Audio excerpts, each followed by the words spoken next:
हरे कृष्णा। हम सभी भक्तों का स्वागत करते हैं आज के भगवत गीता के पंचम दिवस में। मैं पहले ही क्षमा मांग रहा हूँ। आज मेरा गला थोड़ा ठीक नहीं है, तो इसीलिए मेरी आवाज़ थोड़ी कम रहेगी। आप लोग प्रयास कीजिएगा, आपका वॉल्यूम आप लोग बढ़ा सकते हैं। हरे कृष्णा। तो कल तक हमने चर्चा किया भगवत गीता का अध्याय 4 तक, और हमने देखा किस प्रकार भगवान अर्जुन को दिव्य ज्ञान प्राप्त करने के लिए प्रेरित कर रहे हैं।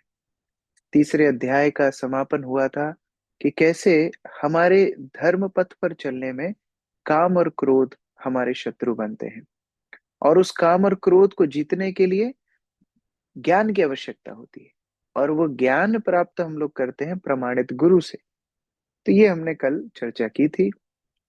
मैं अनुरोध करूंगा, आप में से कुछ वक्त हैंड रेस कर सकते हैं कि कल हमने क्या क्या सीखा था। थोड़ा 5-7 मिनट हम लोग चर्चा करके कुछ इंपॉर्टेंट पॉइंट्स हम लोग आगे बढ़ सकते हैं। जो चैट बॉक्स में लिखना चाहते हैं वो चैट बॉक्स में भी लिख सकते हैं, और जो हैंड रेस करके बोलना चाहते हैं तो और भी अच्छा। यस, विश्वास, आप अनम्यूट कर सकते हैं। हरे कृष्ण प्रभु जी।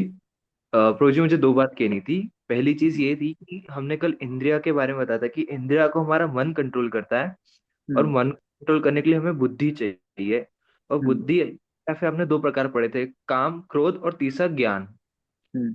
और दूसरा प्रभु जी, मेरा एक प्रश्न था। मेरा ये प्रश्न था कि जो अभी लॉकडाउन के टाइम पे पुरानी महाभारत डीडी दूरदर्शन पे आई थी, उसमें दुर्योधन और द्रोणाचार्य जैसे कई अन्य का जो वध हुआ था वो थोड़ा छल से हुआ था, क्योंकि उन्होंने पहले किया था। तो ये हम रियल लाइफ में भी इस चीज को अपना सकते हैं कि नहीं अपना सकते, कि अगर पहले अगर सामने। प्रमाणित अगर प्रमाणित मार्गदर्शक हो तो उसके मार्गदर्शन में हम निर्णय कर सकते हैं कि कहाँ पर कूटनीति कूटनीति जरूरत होती है, कहाँ राजनीति, कहाँ टॉलरेंस, कहाँ विनम्रता।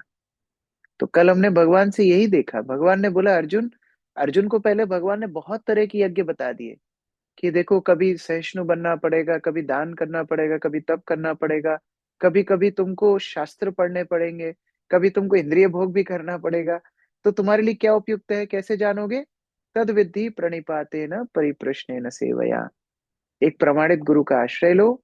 जैसे अर्जुन के पास कृष्ण खड़े थे, और कृष्ण अर्जुन को मार्गदर्शन दे रहे थे कि देखो, इस स्थिति में तुम्हें ये करना चाहिए।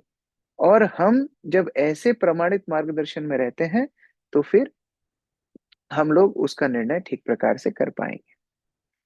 पर प्रभु जी, कविता। जब हाँ। हो रही है जब ये चीज हो रही है, तब तो उस टाइम गुरु जी नहीं रहेंगे हमारे साथ, वो तो हम बाद उनका में डिस्कस करेंगे। मार्गदर्शन तो रहेगा, उनका मार्गदर्शन रहेगा। वो आपको प्रशिक्षण देंगे कि कैसे व्यवहारिक रूप से इन शास्त्रों का अनुगमन करना चाहिए। वो आपको उस तरह प्रशिक्षण देंगे। तो जब उनका मार्गदर्शन आपके साथ रहेगा तो फिर आप उस तरह निर्णय ले पाओगे। ओके ठीक प्रभु है। जी। यहाँ पर कुछ प्रश्न आए हैं। कृष्ण जोत कौर, कल हमने सीखा 3 प्रमाण के बारे में और परंपरा के बारे में, कैसे परंपरा से ज्ञान आता है और परंपरा नष्ट हो जाती है इस भौतिक जगत में। तो भगवान कैसे स्थापित करते हैं परंपरा को। Very good. हमने देखा था 3 उपाय: प्रत्यक्ष प्रमाण, अनुमान प्रमाण, शब्द प्रमाण। ये सबको याद रखना चाहिए। प्रत्यक्ष रूप से हम कई चीजों को देख सकते हैं, कई चीजों को नहीं देख सकते। उसके बाद अनुमान प्रमाण, हम लोग अनुमान लगाते हैं, कई बार सही होता है, कई बार गलत होता है। लेकिन शब्द प्रमाण इस तरह है जैसे माता से अपने पिता के बारे में जानना, वो कभी गलत नहीं होगा। तो वैदिक शास्त्र और परंपरा का ज्ञान उस तरह है। ओके, ये आंखें केवल कृष्ण को देखें, कान सिर्फ कृष्ण। हाँ, जब अपनी इंद्रियों को भगवान की सेवा में लगाते हैं तो इंद्रियां पवित्र होती हैं। ये भी हमने कल चर्चा की थी। कविता गिरजा जी लिख रही हैं, ओ सूर्यदेव ने अपने पुत्र मनु को दिया था। हाँ, सूर्यदेव जो विवस्वान के रूप में आते हैं उनके पुत्र वैवस्वतु मनु होते हैं। मनु बहुत तरह के होते हैं। एक मनु स्वयंभुव मनु है, जो प्रथम मनु है, ब्रह्मा के पुत्र। और ये 7वें मनवंतर की बात चल रही है, जहां पर सूर्य के पुत्र मनु आते हैं। तो हर मनवंतर में अलग अलग मनु आते हैं। तो ये अलग विषय है थोड़ा गीता से। उसके बाद वर्षा माता जी लिख रही हैं, क्या सभी चीजें प्रीडिसाइडेड है कि यह होकर ही रहेंगी? जैसे हमारा आपसे जुड़ना, हमें कब कौन सी चीज मिलेगी, नहीं मिलेगी, कब मिलेगी। देखिए, हमारे आज के कर्म हमारे कल के भाग्य बनते हैं, और उसमें भी दो संभावनाएं रहती हैं। एक, आपको अपना पुराना भाग्य के अनुसार कर्म भोगना होता है, और आगे नए कर्म करने की भी स्वतंत्रता रहती है। तो हम जैसे जैसे आज कर्म करते हैं, वो हमारा कल का भाग्य बनता है। तो अगर पुराने कर्मों के हिसाब से आज हम भाग्य भोग रहे हैं, तो हो सकता है ऐसी सुकृति कुछ हो कि हमें भक्तों की संगति मिली, ऐसी कुछ सुकृति हो जिसके कारण हमें भगवत गीता सीखने का अवसर मिला, ऐसी कुछ सुकृति हो जिसके कारण हम धर्म के पथ पर आए। लेकिन अगर हम आज उन कर्मों का ठीक से उपयोग नहीं करेंगे, तो आगे जाके वो दोबारा से अवसर नहीं मिलेगा। तो इसलिए आज के कर्म हमारे कल के भाग्य बनते हैं। गैलेक्सी M02, प्रभु जी हमने अकर्म कर्म चाहिए क्या, मैंने सही समझा? अकर्म कर्म, हाँ। हमने तीन प्रकार के कर्म भी सीखे थे: कर्म, विकर्म और अकर्म। कर्म अर्थात जहां हम अपनी इच्छाओं को पूरा करने के लिए शास्त्रों से सीखते हैं, शास्त्रों की बातों को मानते हैं, लेकिन मनोभाव होता है इंद्रिय भोग का, उसको बोलते हैं कर्म। उसके बाद जब हम शास्त्रों का खंडन करके गलत काम करते हैं, उसको बोलते हैं विकर्म। और तीसरा, जब हम भगवान की प्रसन्नता के लिए कोई कार्य करते हैं, उसको बहुत बोलते हैं ज्यादा अकर्म। अकर्म अर्थात फिर उस कर्म का कोई प्रभाव हमारे ऊपर नहीं पड़ता। तो उस तरह से हम लोगों ने कल चर्चा की थी। और आगे देखते हैं, भगवान की सेवा, वैष्णव सेवा, रीडिंग, चैंटिंग हम करते हैं, तो इसका बेनिफिट हमारी फैमिली को मिलता है या नहीं? बिल्कुल मिलता है। दो प्रकार से मिलता है। जब हम आध्यात्मिक मार्ग में आते हैं, भगवान के नाम का जप करते हैं, हम भगवान की सेवा करते हैं, वैष्णवों की संगति करते हैं, तो दो चीजें होती हैं। एक, जो हमारा परिवार है उसको एक अच्छा वातावरण मिलता है, तो संभावना है वो भी भक्ति में आ जाए आपके जीते जी। दूसरा, जब आप अपनी भक्ति में परिपक्व हो जाएंगे, तो आपके परिवार वालों को भी सदगति भगवान देते हैं। जैसे हम प्रहलाद महाराज के चरित्र में देखते हैं। प्रहलाद महाराज को भगवान नृसिंहदेव बोलते हैं कि जिस घर में प्रहलाद तुम्हारे जैसा शुद्ध भक्त होगा, उस घर की 21 पीढ़ियों को मैं तार दूंगा। तो ये भी भगवान का वचन है। विवेक जी लिख रहे हैं, चार वर्ण व्यवस्था गुण कर्म के आधार पर और चार आश्रम। यस, बहुत महत्वपूर्ण सिद्धांत कल हमने चर्चा किया था कि चार वर्ण और जो आश्रम है वो कास्ट सिस्टम नहीं है। वो कास्ट सिस्टम अंग्रेजों की देन है। हमारी वर्णाश्रम व्यवस्था जो थी, गुण और कर्मों के आधार पर थी, जैसा कि भगवान स्पष्ट रूप से गीता में बता रहे हैं। तो अगली बार कोई आपको बोले कि आपके भारतवर्ष बड़ा पिछड़ा है, यहाँ तो कास्ट सिस्टम होता था, आप भगवत गीता का ये श्लोक उनको दिखा सकते हैं। ओके। पीरियड्स में तुलसी की माला पहन सकते हैं? यस, तुलसी की माला हमेशा कंठ में धारण रहती है। वो कभी भी हमसे अलग नहीं होती, क्योंकि पद्म पुराण से शुरू करके कई जगह पर उल्लेख है कि तुलसी की माला जब स्पर्श में रहती है, तो व्यक्ति को यमदूत नहीं पकड़ते। लेकिन इस कंठी माला को पहनने का नियम है कि जो लोग इस कंठी माला को धारण करते हैं, वो लोग प्याज लहसुन समेत कोई भी ऐसी वस्तु नहीं खाते जो भगवान को अर्पित नहीं हो सकती, और हमेशा प्रतिदिन भगवान के नाम का जप करते हैं। पीरियड्स में श्रीमद् भागवत गीता पढ़ सकते हैं? बिल्कुल पढ़ सकते हैं। कल हमने चर्चा की थी, आप विग्रह पूजा नहीं कर सकते, लेकिन आप ग्रंथों को पढ़ सकते हैं, सुन सकते हैं, और हरि नाम की माला का जाप भी कर सकते हैं। नीरज झा, जिंदगी का केस, एक सेकेंड ऊपर चला गया, जिंदगी का किसी भी पहलू पे सही निर्णय कैसे लेंगे जिससे सब सुकशल हो?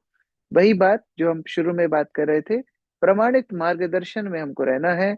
अगर ऐसे आपको मार्गदर्शन मिलते हैं आध्यात्मिक रूप से, जो आपको प्रेरणा दे सके, व्यवहारिक शिक्षा दे सके, तो आप सीख जाएंगे कि कैसे हर स्थान पे हम ठीक ठीक निर्णय ले सकें।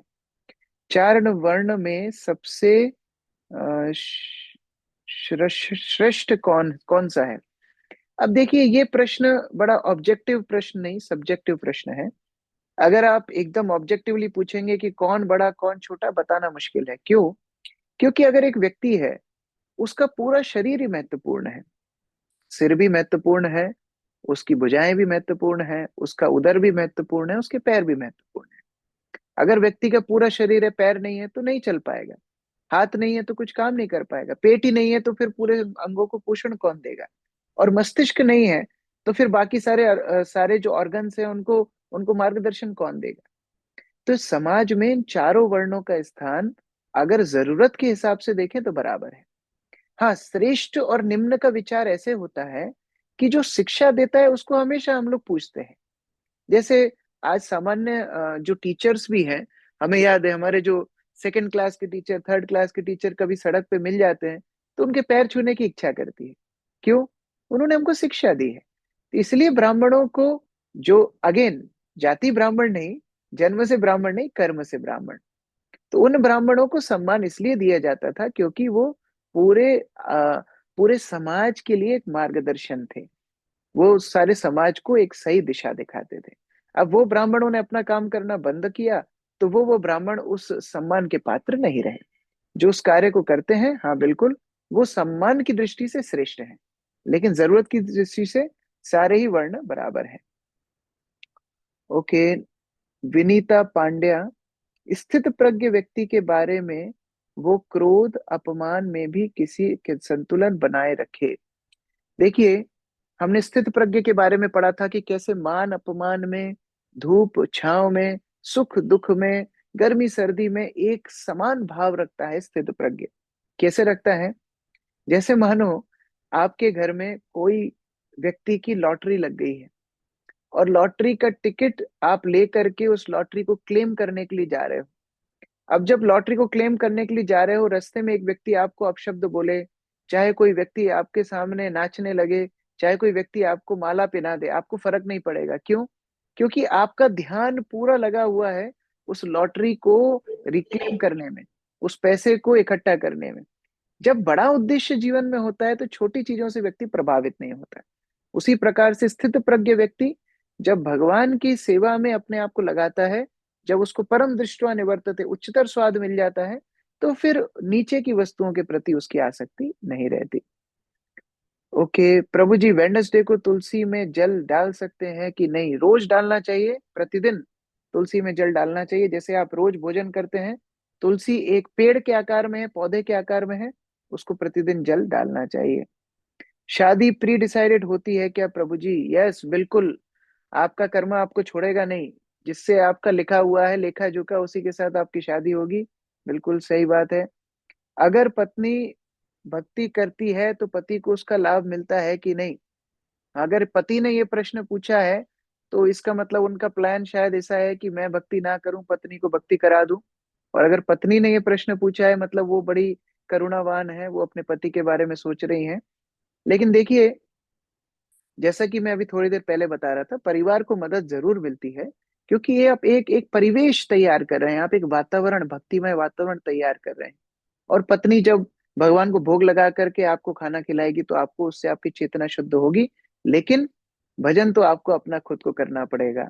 हरिनाम तो सबको अपना अपना करना पड़ेगा, क्योंकि हम सब व्यक्तिगत जीवात्मा हैं और हम सबको भगवान के साथ संपर्क अपने आप करना होता है। प्रभु जी, माला करके टाइम मन को एकाग्र कैसे करें? मन स्थित नहीं रहता है। मन स्थित इसलिए नहीं रहता है क्योंकि कई कई जन्मों का अभ्यास है मन का इधर उधर भटकने के लिए। और एकाग्रता लाने के लिए जप में सरल उपाय हमने पहले भी बताया। आप स्पष्ट बोलिए और ध्यान से सुनिए। तो जब आप जप करते हैं, आप उच्चारण करो। आपने पहले देखा होगा कई वीडियोस में, गुरुकुल में सारे बच्चे एक साथ मंत्र उच्चारण करते थे। ऋषि मुनि मंत्र उच्चारण के माध्यम से अपने ध्यान को एकाग्र करते थे। तो जब हम लोग एक साथ महामंत्र का जप करते हैं या व्यक्तिगत रूप से भी करते हैं, तो उच्चारण करके करना चाहिए। जैसे हरे कृष्ण कृष्ण कृष्ण हरे हरे, हरे राम राम राम हरे हरे। अब जैसे मैं अभी बोल रहा हूँ उसी तरह आप जप कर सकते हो। और ऐसे जब आप बार बार उस मंत्र को दोहराओगे और ध्यान से सुनोगे, धीरे धीरे एकाग्रता बढ़ती चली जाएगी। गुड्डी गुप्ता जी लिख रही हैं, ज्ञान परंपरा के द्वारा अर्जित किया जाता है। बिल्कुल सही। हम लोग परंपरा के द्वारा ही ज्ञान को, प्रमाणित ज्ञान को अर्जित करते हैं। फिर कोई व्यक्ति अपने आप से मनमाने ढंग से कोई ज्ञान बांट रहा है तो वो बात अलग है। ओके, भगवान को अर्पित की गई तुलसी का क्या करते हैं? भगवान को जो अर्पित की गई तुलसी है उसको आप ग्रहण कर सकते हो, आप उसको खा सकते हो, और उसको प्रसाद रूप में आप दूसरों को भी दे सकते हो। ओके प्रभु जी, क्या सभी के पैर छूने चाहिए क्या? देखिए, जब आप किसी के पैर छूते हो तो आप उनके सद्गुणों को ले लेते हो, और जब कोई आपके पैर छूता है तो आपको अपने पाप दे जाता है। इसीलिए अपने पैर किसी को नहीं छुआना चाहिए। लेकिन अगर आपको कोई साधु संत महात्मा दिखते हैं तो उनको प्रणाम करना चाहिए। अब कई बार ऐसा होता है कि हम शुद्ध हैं कि नहीं शुद्ध हैं, लेकिन वैष्णव तो हमेशा शुद्ध रहते हैं। तो आचरण ऐसा होना चाहिए कि हम दूर से प्रणाम करें। आप भूमि पर नीचे दंडवत करके या पंचांग प्रणाम करके किसी महान वैष्णव को प्रणाम कर सकते हो, और उनके गुण आपके अंदर आ जाएंगे। हर किसी को प्रणाम करने की आवश्यकता नहीं है, ये बहुत उच्चतर चेतना है। लेकिन कम से कम हमारे स्तर पे जो हमसे बड़े हैं, जो हमारे पिता माता हैं और जो गुरुजन हैं, उनको तो प्रणाम कम से कम करना ही चाहिए। 4 ओके, ये प्रश्न हो गया। जिंदगी में, जिंदगी के किसी भी पहलू पे सही निर्णय, ओके, ये क्वेश्चन भी हो गया। भक्तों का संग नहीं मिल पाता, क्या करें? रितेश झाबुआ। इसीलिए ऑनलाइन प्लेटफॉर्म भगवान ने बना दिया है, जूम है, यूट्यूब है, मस्त एसोसिएशन लो भक्तों का और भक्ति करो। आगे बता रहे हैं जितेंद्र चेलानी। मेरे प्रश्न है कि जब नरक में सभी पापों की सजा मिल जाती है तो फिर नवीन जीवन में पिछले कर्म का क्या पहलू मिलता है? ऐसा नहीं है कि सारे कर्मों का फल मिल जाता है। हमारे जो कर्म हैं वो बहुत विस्तृत होते हैं। हम एक दिन में कितने कर्म करते हैं? मान लो कोई व्यक्ति ने एक कीड़े को मारा। अब एक कीड़े को मारने के नाते उसको एक बार कीड़ा बन के खुद मरना पड़ेगा। ये सब हम लोग अपने पुराणों में पढ़ते हैं। तो अब उसने पूरे जीवन में कितनी बार कीड़ों को मारा है, उतने जन्म उसको आगे लेने पड़ेंगे। अब उन जन्मों में फिर वो और कर्म करेगा तो और उतने मल्टीप्लाई होते जाएंगे। तो इट्स एक्सपोनेंशियली इंक्रीजिंग। तो हम हिसाब ही नहीं लगा सकते हैं कि हमको कितने जन्म लेने पड़ते हैं। तो नर्क भी हमको जब भेजा जाता है तो नर्क में भी एक निर्धारित कर्मों का हिसाब हम करके आते हैं, लेकिन फिर भी कुछ लेखा जोखा बचता है जिसके अनुसार हमको अगला जन्म मिलता है। तो इस तरह से ये चलता रहता है। ओके, शिवी शिवी राणा जी ने प्रश्न लिखा, it is said that trees have souls. तो प्लांट्स के पास भी सोल होती होगी ना? तो हम उनके उनको खाते क्यों हैं? उससे पाप लगता है? बिल्कुल लगता है। इसलिए भगवान, अभी 9th चैप्टर में हम लोग पढ़ेंगे, भगवान बोलते हैं पत्रम पुष्पम फलम तोयम। ये 4 चीजें आप भगवान को अर्पित करके ले सकते हो, इसके अलावा आप कुछ नहीं ले सकते। मान लो अच्छा बड़ा हट्टा कट्टा पेड़ खड़ा हुआ है, आपने उसको काट दिया, ये भी जीव हत्या है। इसलिए हम लोग जो अन्न खाते हैं, अगर आपको एग्रीकल्चर की डिटेल्स पता है, तो जब हम कोई अन्न को बोते हैं, जब वो प्लांट पकता है तो अपने आप वो प्लांट मर जाता है। जैसे कि गेहूं, गेहूं जब हरा रहता है तब हम उसको हार्वेस्ट नहीं करते। जब वो येलो हो जाता है, प्लांट मर जाता है, तब हम उसका ग्रेन हार्वेस्ट करते हैं। तो एक तो ये अनाज ग्रेन्स सारे जब पकते हैं तो उनका प्लांट अपने आप मर जाता है, तो एक तरह से हम उनके पके हुए अन्न को लेते हैं। दूसरा, हम पेड़ों से उनके फल ले सकते हैं, पेड़ों को नहीं काट सकते। पेड़ों से उनकी पत्तियों को ले सकते हैं। उसी तरह गाय से हम दूध ले सकते हैं, गाय को नहीं मार सकते। तो अगर हम ऐसा कुछ करेंगे तो फिर वो पाप लगेगा, और उसके बाद भी हमको भगवान को भोग लगा के खाना होगा, नहीं तो वो फिर हम पाप खा रहे हैं। तो ये बिल्कुल आपने सही बोला, लेकिन इसके लिए ये डिटेल्स जाननी भी जरूरी है। गीता जी पढ़ते हैं तो मन एकाग्रचित किस कारण नहीं होता है? देखिए, जो हमने पहले दिन भी बताया था, गंदी आदतों को ज्यादा समय देंगे तो उनमें मन लगने लगेगा, अच्छी आदतों को ज्यादा समय लगेंगे देंगे तो उसमें मन लगने लगेगा। ये अभ्यास की बात है। जैसे बच्चे पहले शुरू में स्कूल नहीं जाना चाहते हैं, फिर भी हम जबरदस्ती भेजते हैं, और धीरे धीरे धीरे उनकी पढ़ाई में रुचि हो जाती है। कृष्ण जोत जी लिख रही हैं, क्या ये सोच के दुखी होने की परिवार वाले माया में फंसे हुए हैं, मोह में? बंगाली में एक कहावत है, चाचा अपन प्राण बाचा। चाचा जी पहले अपने प्राण बचाइए। परिवार का सोचना अच्छा है, लेकिन पहले हमें कृष्ण भक्त बनना है। जब हम कृष्ण भक्त बनेंगे तो हम पूरे परिवार की मदद कर पाएंगे। नहीं तो हम उनके लिए भी दुखी रहेंगे और हम खुद भी भक्त नहीं बन पाएंगे। हम अगर भक्त बनेंगे तो भगवान मदद करेंगे हमारे परिवार को भी भक्ति में लाने के लिए। प्रीति जी लिख रही हैं, भगवान ही अपने भक्तों को चुनते हैं क्या गीता पढ़ने के लिए?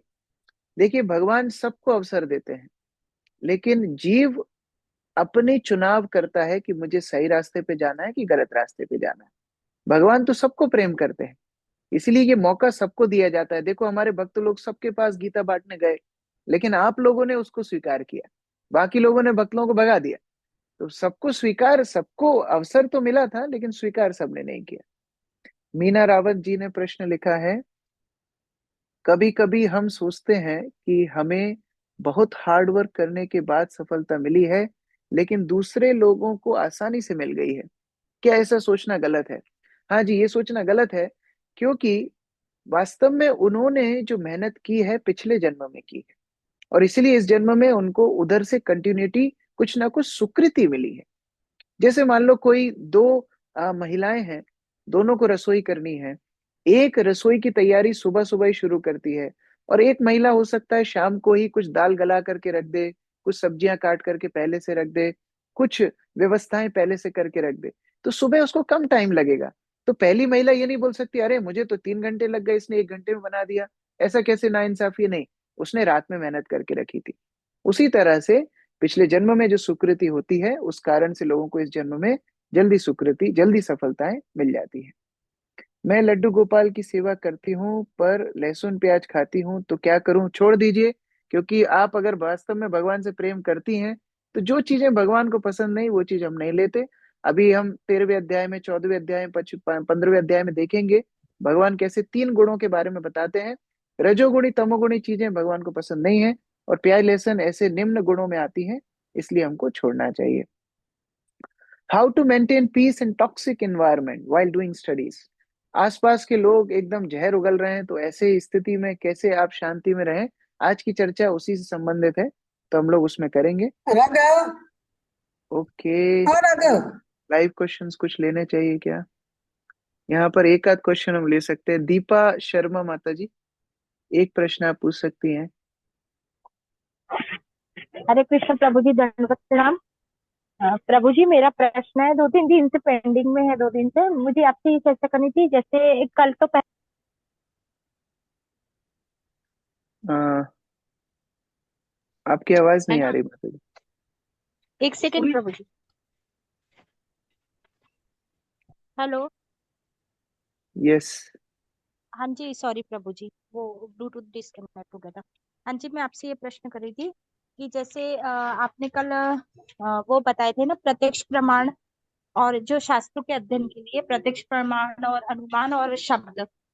यस। तो प्रभु जी, मेरा प्रश्न उससे रिलेटेड था, क्योंकि क्या होता है कि हमारे जो श्रीमद् भगवत गीता है और भागवत है, उनकी रचना भी श्री वेदव्यास जी ने की, और 18 पुराण और की और शिव महापुराण की भी की।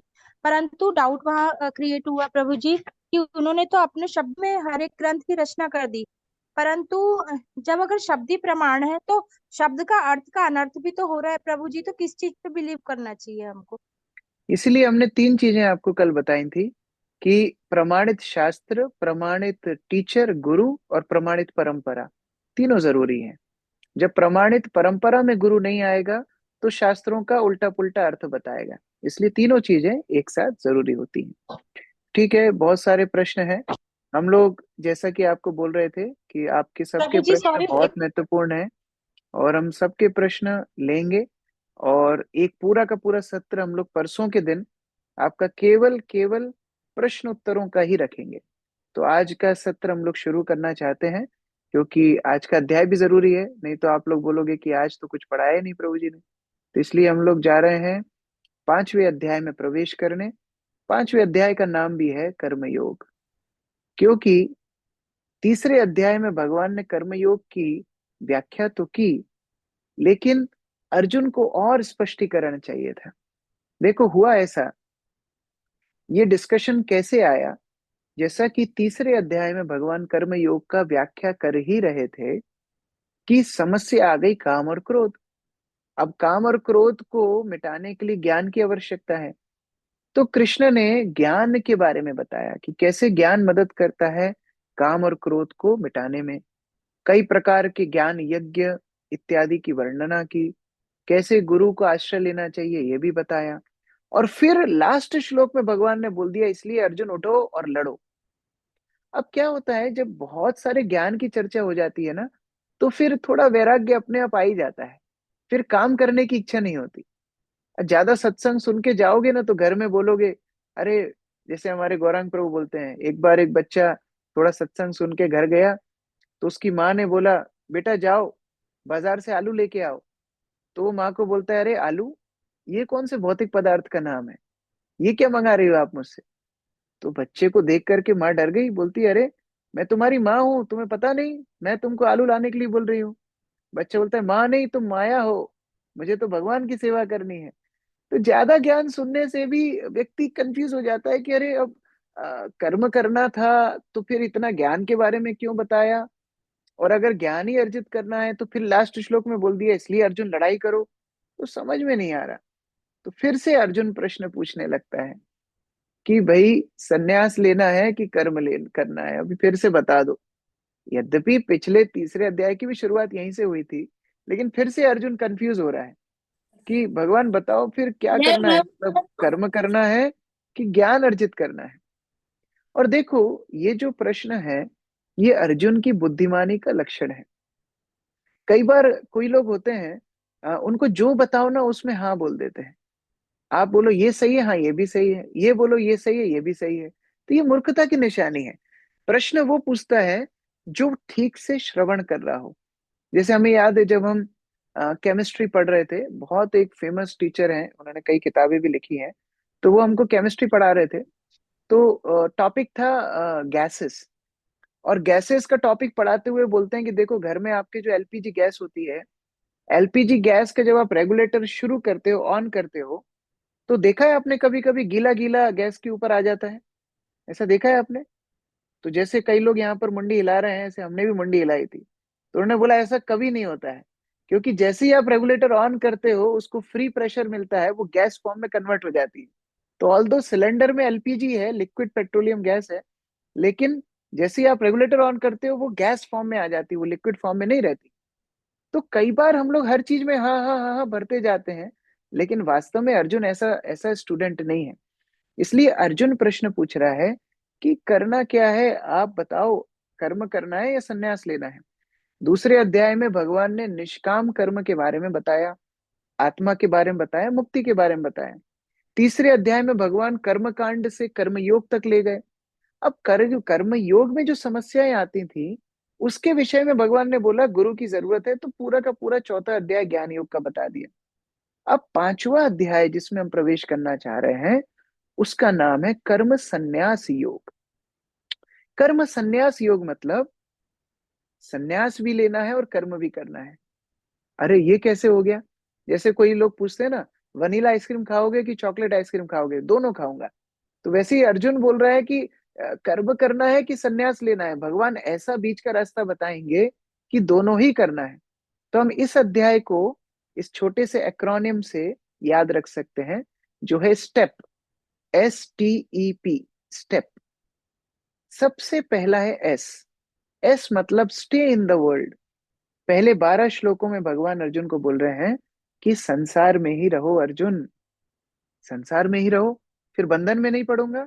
भगवान फिर से रिकैप कर रहे हैं। देखो अच्छे टीचर की निशानी क्या है, अच्छा टीचर को आप एक ही प्रश्न 15 बार भी पूछोगे ना, वो 15 बार भी आंसर देगा। तो यहाँ पर भगवान को यद्यपि ये व्याख्या पहले कर चुके हैं, फिर से व्याख्या कर रहे हैं। भगवान अर्जुन को बोल रहे हैं, अर्जुन कर्म नहीं छोड़ना है, लेकिन सन्यास की भावना से कर्म करना है, अर्थात बिना आसक्ति के कर्म करना है। क्योंकि आसक्ति उस चीज से होती है जो अपनी होती है, और आपका तो कुछ है ही नहीं, क्योंकि हर वस्तु केवल और केवल भगवान की है। तो जब सब कुछ भगवान का है, तो आप छोड़ोगे किसको? सन्यास किस चीज से लोगे? अब लोग बोलते हैं हम सब कुछ छोड़ देंगे, हम पहले भी ये चर्चा कर रहे थे, लेकिन सांस ले रहे हैं ये भी तो भगवान की है, कि हम सांस छोड़ सकते हैं? हम पानी पी रहे हैं ये भी तो भगवान का है, कि हम पानी छोड़ सकते हैं? ये शरीर भी तो भगवान का है, क्या हम ये शरीर छोड़ सकते हैं?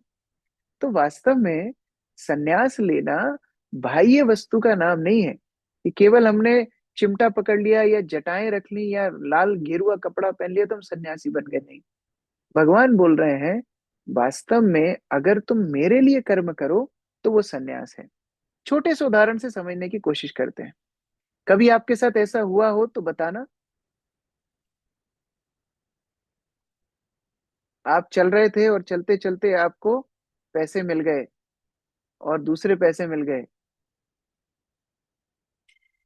और फिर पता पड़ा कि ये तो मजाक था। कई बार ऐसा होता है, चलते चलते लोगों को पैसे मिल जाते हैं। चलो कोई मजाक नहीं भी कर रहा था, तो अगर आपको असली धन मिला होता, आप चल रहे हो, मान लो 2000 का नोट जो आजकल देखने के लिए नहीं मिलता है, 2000 का नोट आपको सड़क पे मिल गया। अब आपके पास तीन रास्ते हैं। पहला, भाई सड़क पे मिला है, हमने पहले देखा है, तो जेब में रखना तो हमारा ही बनता है, तो हम लोग, हमारा ही है ये पैसा, हम लोग जेब में रख लेंगे। ये पहला ऑप्शन। दूसरा ऑप्शन, आप सोचोगे अरे मेरा पैसा तो नहीं है, मैं कैसे उठा लूं, ये तो पाप होगा, तो आप वो पैसा वहीं की वहीं छोड़ के चले जाते हो। तीसरा, आप ये सोचते हो ये पैसा यहाँ गिरा है तो जमीन से तो निकला नहीं है, जरूर किसी ना किसी की जेब से गिरा होगा। तो आप ढूंढने का प्रयास करोगे कि आसपास में कौन व्यक्ति है जिसकी संभवतः जेब से पैसा गिरा होगा। अब पहला जो व्यक्ति है वो तो एकदम ही निपट मूर्ख व्यक्ति है कि हाँ भाई, जमीन पे पड़ा है, मैंने देखा तो मेरा पैसा, ये तो चोरी हो गई एक तरह से। दूसरा व्यक्ति इससे बेहतर है जो पैसे को वहीं छोड़ जाता है, लेकिन वो व्यक्ति भी ज्यादा बुद्धिमान नहीं है। सबसे ज्यादा बुद्धिमान वो व्यक्ति है जो उस वस्तु को उसी व्यक्ति को लौटा दे जिसको वो बिलोंग करती है। तो पहला जो व्यक्ति है जिसने पैसे को जेब में रख लिया वो है कर्मी। दूसरा जो व्यक्ति है जिसने वो पैसे को वहीं छोड़ दिया सड़क पर, वो है सन्यासी। लेकिन तीसरा जो व्यक्ति है जो ये सोचता है कि सारी प्रकृति भगवान की है, ईशावास्यम इदम सर्वम यत किंचित जगताम जगत, ये सारी सृष्टि सारा जगत भगवान का है, तो इसको भगवान की सेवा में ही लगना चाहिए। इसको बोलते हैं कर्मयोगी। जैसे एक सरल उदाहरण से हम इसको समझते हैं। मान लीजिए पिता माता हैं, पिता माता अपने बच्चे के लिए एक फोन खरीद करके लेके आते हैं। आजकल वैसे माता पिता बच्चों को फोन बचपन से ही दे देते हैं जिससे उनको टाइम नहीं देना पड़े। छोटे से 2-3 साल के बच्चों के हाथ में आईपैड फोन थमा देते हैं जिससे वो ना वो परेशान हो ना हमको परेशान करे। तो लेकिन ठीक है, थोड़ा बड़ा बच्चा है, टीनेजर है, माता पिता ने फोन ला करके हाथ में दिया। अब अपेक्षा ये रहती है कि अगर बच्चा कहीं खेलने गया है, ट्यूशन गया है, कहीं लेट हो रहा है, माता पिता उसको फोन करते हैं और उसकी खबर मिल जाती है। अब ये बच्चा सबसे बात करता है, घंटों गेम खेलता है, सारी सोशल मीडिया चलाता है, लेकिन ना तो कभी मम्मी का फोन उठाता ना कभी पापा का फोन उठाता। क्या होने वाला है, आपको क्या लगता है? टीनेजर बच्चा है, घर में रहता है। कई लोग मुस्कुरा रहे हैं क्योंकि वो ऐसा करते होंगे, लेकिन अगर आप टीनेजर हो, मम्मी पापा के ऊपर डिपेंडेंट हो, आपके मम्मी पापा वो फोन आपसे छुड़ा लेंगे। क्योंकि भाई तुमको फोन दिया था हमसे बात करने के लिए, तुम पूरी दुनिया से बात कर रहे हो, हमसे बात नहीं कर रहे हो, ये तो फिर पर्पस ही लॉस्ट हो गया। उसी तरह ये सारा संसार भगवान की संपत्ति है, लेकिन अगर हम पूरी दुनिया के लिए काम कर रहे हैं, अपनी इंद्रियों के लिए काम कर रहे हैं, भगवान के लिए काम नहीं कर रहे, तो ये तो चोरी हो गई। और इसीलिए फिर हम ये मनुष्य जीवन से जानवर की योनियों में चले जाते हैं। देखो, स्वतंत्रता का दुरुपयोग करोगे, स्वतंत्रता छीन ली जाएगी। स्वतंत्रता को सही जगह पर लगाओगे, भगवान और स्वतंत्रता देंगे।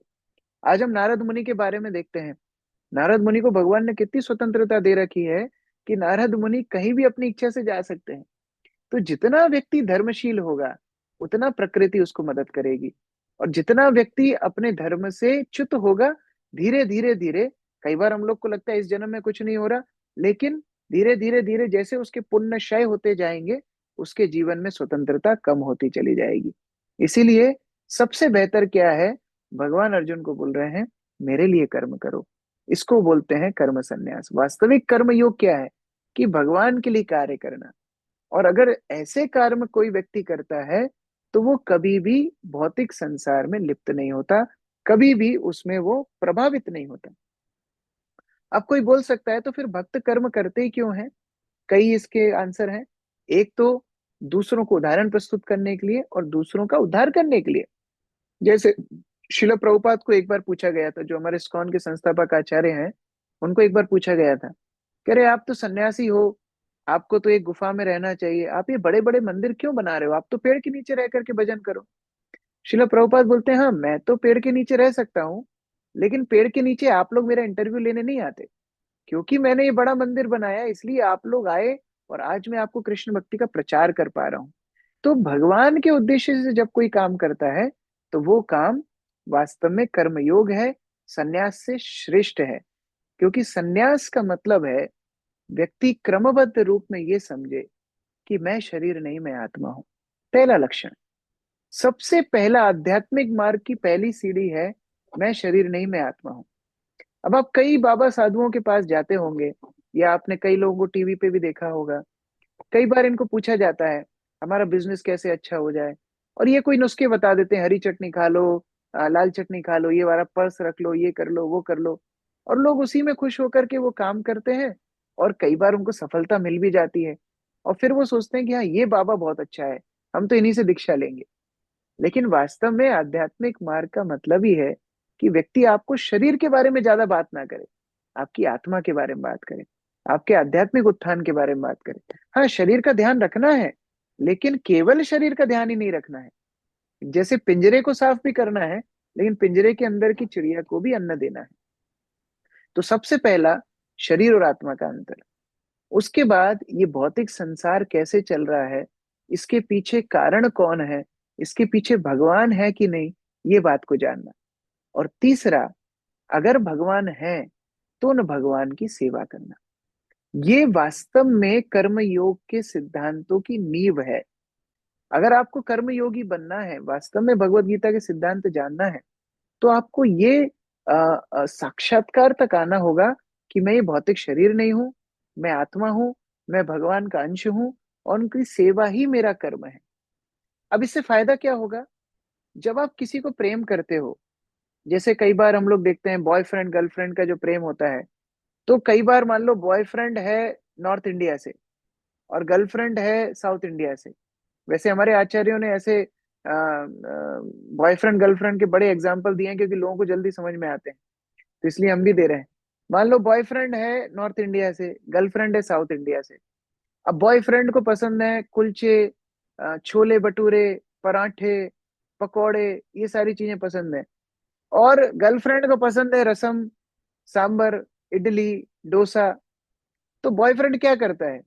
जब गर्लफ्रेंड को लेकर के जाता है, तो उसकी हिम्मत है रेस्टोरेंट में छोले कुलचे ऑर्डर करने की? वो जगमरा के वही खाएगा जो गर्लफ्रेंड को पसंद है, क्योंकि उससे वो प्रेम करता है। उसी तरह से जब व्यक्ति ये समझता है कि मैं भगवान का दास हूं, अपने आप कर्म की शुद्धि होगी। क्यों? क्योंकि वो वही काम करेगा जो भगवान को पसंद होगा, जो शास्त्रों में दिया होगा। और वो कभी भी वो काम नहीं करेगा जो अनैतिकता का होगा। वो कभी भी दूसरों को धोखा नहीं देगा, वो कभी भी कोई भी गलत मार्ग पे नहीं चलेगा, क्योंकि भगवान उससे असहमत है, भगवान को उस शास्त्र में उसकी मनाही की है। इसलिए निष्काम कर्म योगी को ये सारी बातें जानना जरूरी है। मैं एक छोटी सी वीडियो दिखा रहा हूं, कैसे भक्तों ने अपनी सारी स्किल्स को भगवान के लिए लगाया है। और इतिहास इसका गवाह है कि कैसे हम हर वस्तु को भगवान की सेवा में लगा सकते हैं। अगर केवल उद्देश्य ये हो कि भगवान को हमें प्रसन्न करना है, तो हर वस्तु भक्ति है, फिर आपको अलग से सन्यासी बनने की जरूरत नहीं है।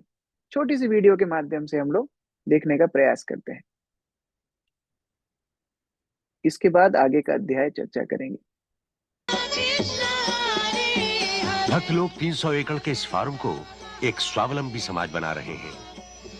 पूरे साल भर फसल पैदा होती है, और वहां की समृद्धि धन या यंत्रों में नहीं, बल्कि प्रकृति की गोद में जीते हुए कृष्ण भक्तिमय सामूहिक जीवन की शांति में है।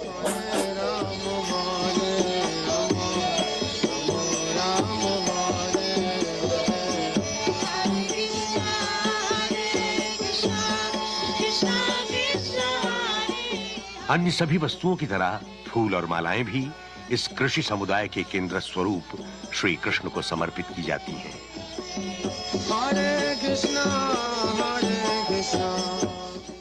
फ्रांस में एक गढ़ी जो अब एक मंदिर है, और सदाशिव प्रियदास जैसे बहुत से कलाकारों व कारीगरों का निवास स्थान बन चुकी है। मुझे ये कार्य मेरे पिताश्री ने सिखाया। वे स्वयं भी फ्रांस के एक गांव अंजो में कारीगर हैं।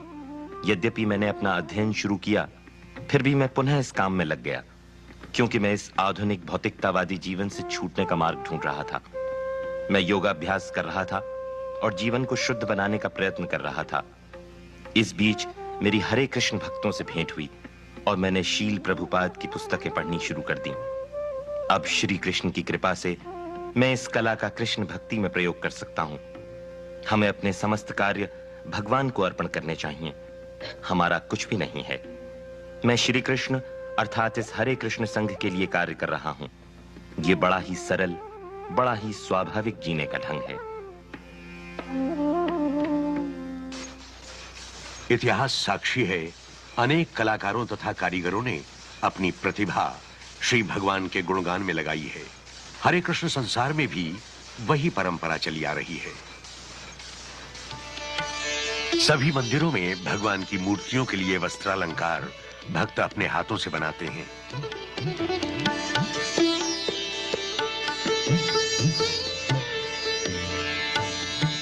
1973 में श्रील प्रभुपाद ने अपने 15 कलाकार भक्तों को मिट्टी से मूर्तियां बनाने की कला सीखने के लिए श्रीधाम मायापुर पश्चिम बंगाल भेजा था।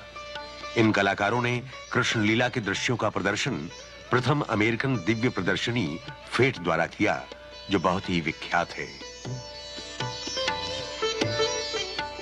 यह श्री कृष्ण का विश्व रूप है, जो लॉस एंजेलिस प्रदर्शनी की एक प्रतिमा है।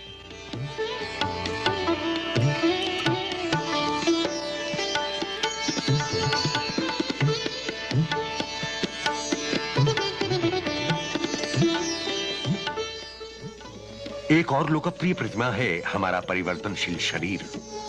भगवत गीता में बताया गया है कि शरीर में निरंतर परिवर्तन होता रहता है, परंतु आत्मा में कोई परिवर्तन नहीं होता।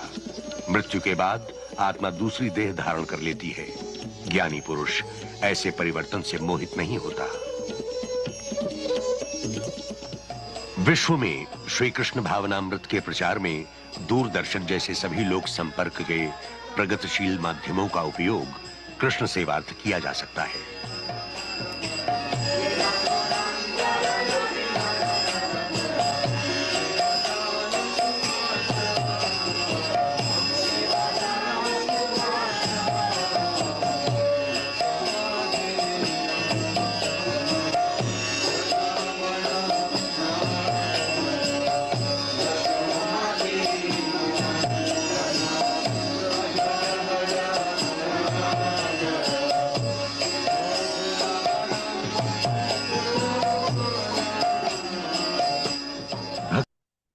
यहाँ पर हम देख रहे हैं अनेक अनेक कलाएं, जो भी भगवान ने आपको सामर्थ्य दिया है, कलाएं दिए हैं, कार्य क्षेत्र दिए हैं, उसको भगवान की सेवा में लगाया जा सकता है।